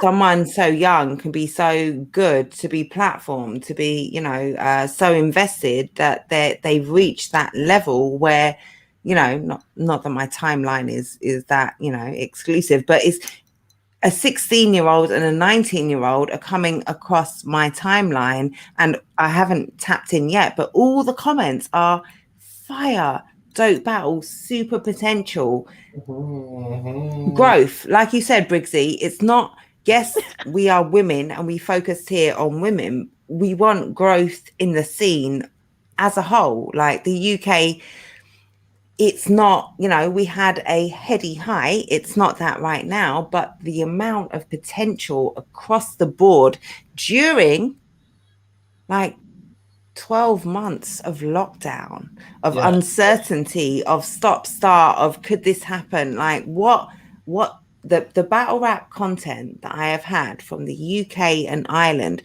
from a battle in a barnyard with a fucking horse live in the background, to the energy of a no douche chat, exclusive, private, very small, COVID restriction compliant battle energy, to the groundbreaking premiere battles, historical, live on Twitch, record breaking 55, 60,000 live unique viewers, like the spectrum in a pandemic, when no one is outside, all of that going on right now. Never mind my little angle, our little angle, Jay, Paris, Sophie earlier, Phoenix, like, as women, like, we're niche in this, and we just want to kind of bring our niche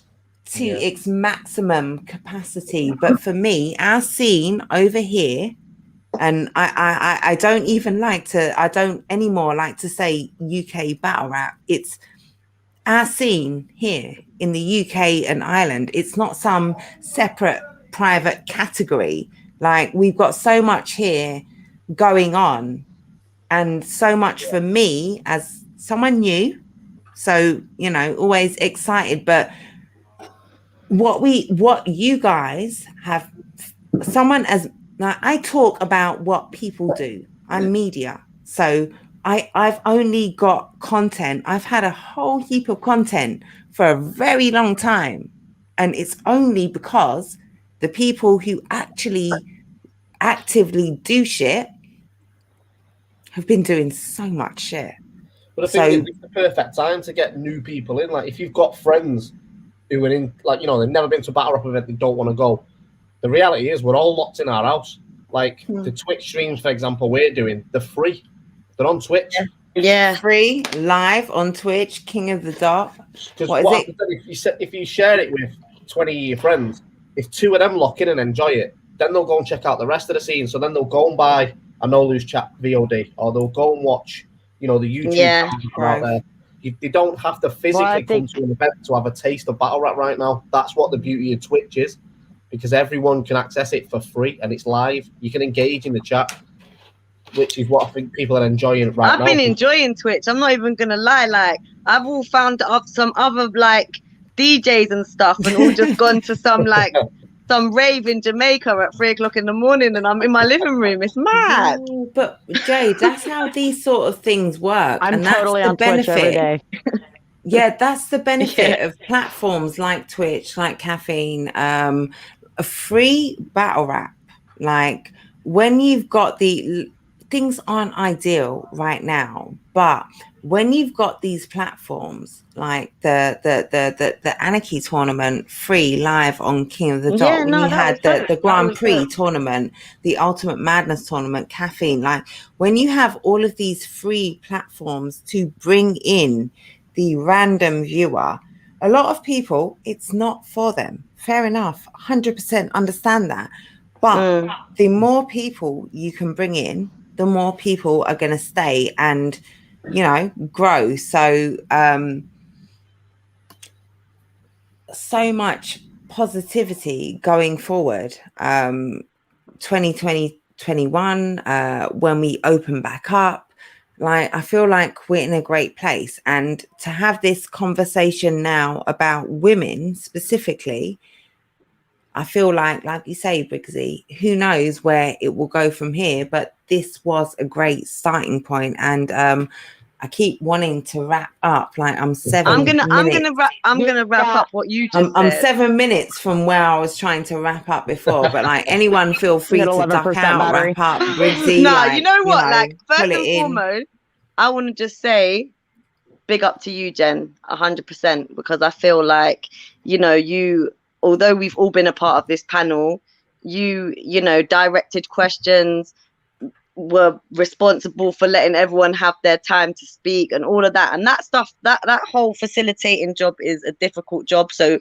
big up to you, and big up to all of the work that you've been doing lately. Thank you, Jay. Big up Briggsy and Premier Battles for putting this on, because like, yeah, like Briggsy said, it shouldn't have to be International Women's Day, but ultimately it's been X amount of years that we've been involved in the scene, and no one's ever said, you know what, let's hear what they think about something. Do you know what I'm saying? So that's amazing, and I really appreciate that. Big up Pixie. Shout out, PB. For finding her way in eventually and telling us all how she got into the it was dope. And obviously big up P, but like, yeah, big up P all day, every day, because yeah, that's my sister. Gang. And last but not least, Joe, because you've been in here for a hot minute now. And when you first joined, it's been great. It's been a really, really good discussion. I mean, you spent your Monday evening in a room full of girls. Like, it's all good. That'll be a while. This is like one of the things, you know, not politically correct that women bring, you know. Yeah. Listen, I'm about to duck out as well. So definitely big up for facilitating this important discussion. Jen, you don't know, right now you are definitely the hardest working female in battle rap, hands down. Your channel should be popping a lot more than it is, like, but don't worry, we gonna help. Cool. My channel's cool. Much love, respect. Nice to meet your acquaintance, Jane. You don't know what time it is. Gang. Whole gang outside with it. Joe. The whole gang outside with it. Nice to have you. Listen, I'm out. Girl. No loose chat. It's still available. It's still available, and a cannot miss. Yes. Cannot miss. Oh yeah. Shouts out to Snoop and Tally as well, because he does this. No Loose Chat. And I later to hear everybody that locked in. Yeah, shout out. Thank you for staying with us. Legends. Yeah, I gotta go too. Pioneers. My battery's about to die. If you can, you guys, we have an event, bots on next Saturday, so tune in. Counterproductive, YouTube, and all of that. I'll be there. But yeah, follow me on Twitch. And you guys are awesome for doing this. And I agree. Once a month or something, if we could work this out, that would be awesome, because this really is a great thing that's going on. I'm going to follow you. So Where can we follow amazing. you? Give your socials again. It's this, my name right here, Pixie00, on everything. That's Twitch, what's up. Twitter, Okay, I'm coming. Instagram, that's me. What's up? Check the picture's DM, my babe. back tattoo. Check DM. Cool. Yeah. So, all right. Thank you guys. I gotta go. My phone's about to die. I gotta take get the puppy. care. Love everybody. from across the Atlantic. Look at what PB do. All right. Well, I'm gonna cut, so I'll catch you lot on the other side. So much love. On the other side, you know. What she means is we're going to talk about this in a group chat in a little while. I'll catch you on the other side. All of you motherfuckers up. We're going to pack you all up. That's what she means. I'm done. I'm done. Catch you later. Love, Jay. Thank Just you. from our point of view, like, make sure you go and subscribe to London Jenn. I will put all the links in the comments. Well, obviously, No Loose Chat as well. Shouts to Oops. Shouts to Top Tier Podcast. Shouts to Joe, obviously. It's been a good 4 hours, this, hasn't it? Shout out to Premier Battles. Yo, Briggsy, when you hit me up, what was it, last week, Wednesday or Thursday? I was busy making poor decisions. I had so much content going on. There was then a weekend of crazy battle content. Like, this was scrambled, like the intent, like literally you hit me up from a white, like last week saying International Women's Day, like Premier Battles came correct. I have to salute you. I didn't even know. I was not in tune. So for me as a woman, when you came to me with that, like, massive respect. I did not expect this. We scrambled things together, like with the biggest will in the world. But at the last minute, your heart was absolutely in the right place. You completely drove this. Premier Battles, Briggsy, Shotty Hot, however, wherever it came from, this was not my doing. They brought this as a woman in the scene to me. So I have to give utmost respect for everything that has happened, transpired, comes on from this conversation. I have to give credit to the men in the scene who facilitated women putting our voices forward, saying our piece. The men, Joe, like, this is our first interaction personally, but like I say, for the same way I've got respect for the women who I fuck with, like, same thing. So delicate conversations, awkward, nuanced, but such a brilliant start. Briggsy, thank you so much, man. Premier Battles. Definitely make sure we do it again. Appreciate everyone that's locked in all night as well. We've consistently had around 40 viewers across all platforms for 4 hours, so wow, that's testament to you guys. Wow. But yeah, respect to everyone that's locked in. I'll put everyone's links in the description as well, so make sure you go and subscribe to every single one of them. Chat out, Prem, every fucking day. Peace. Nice one.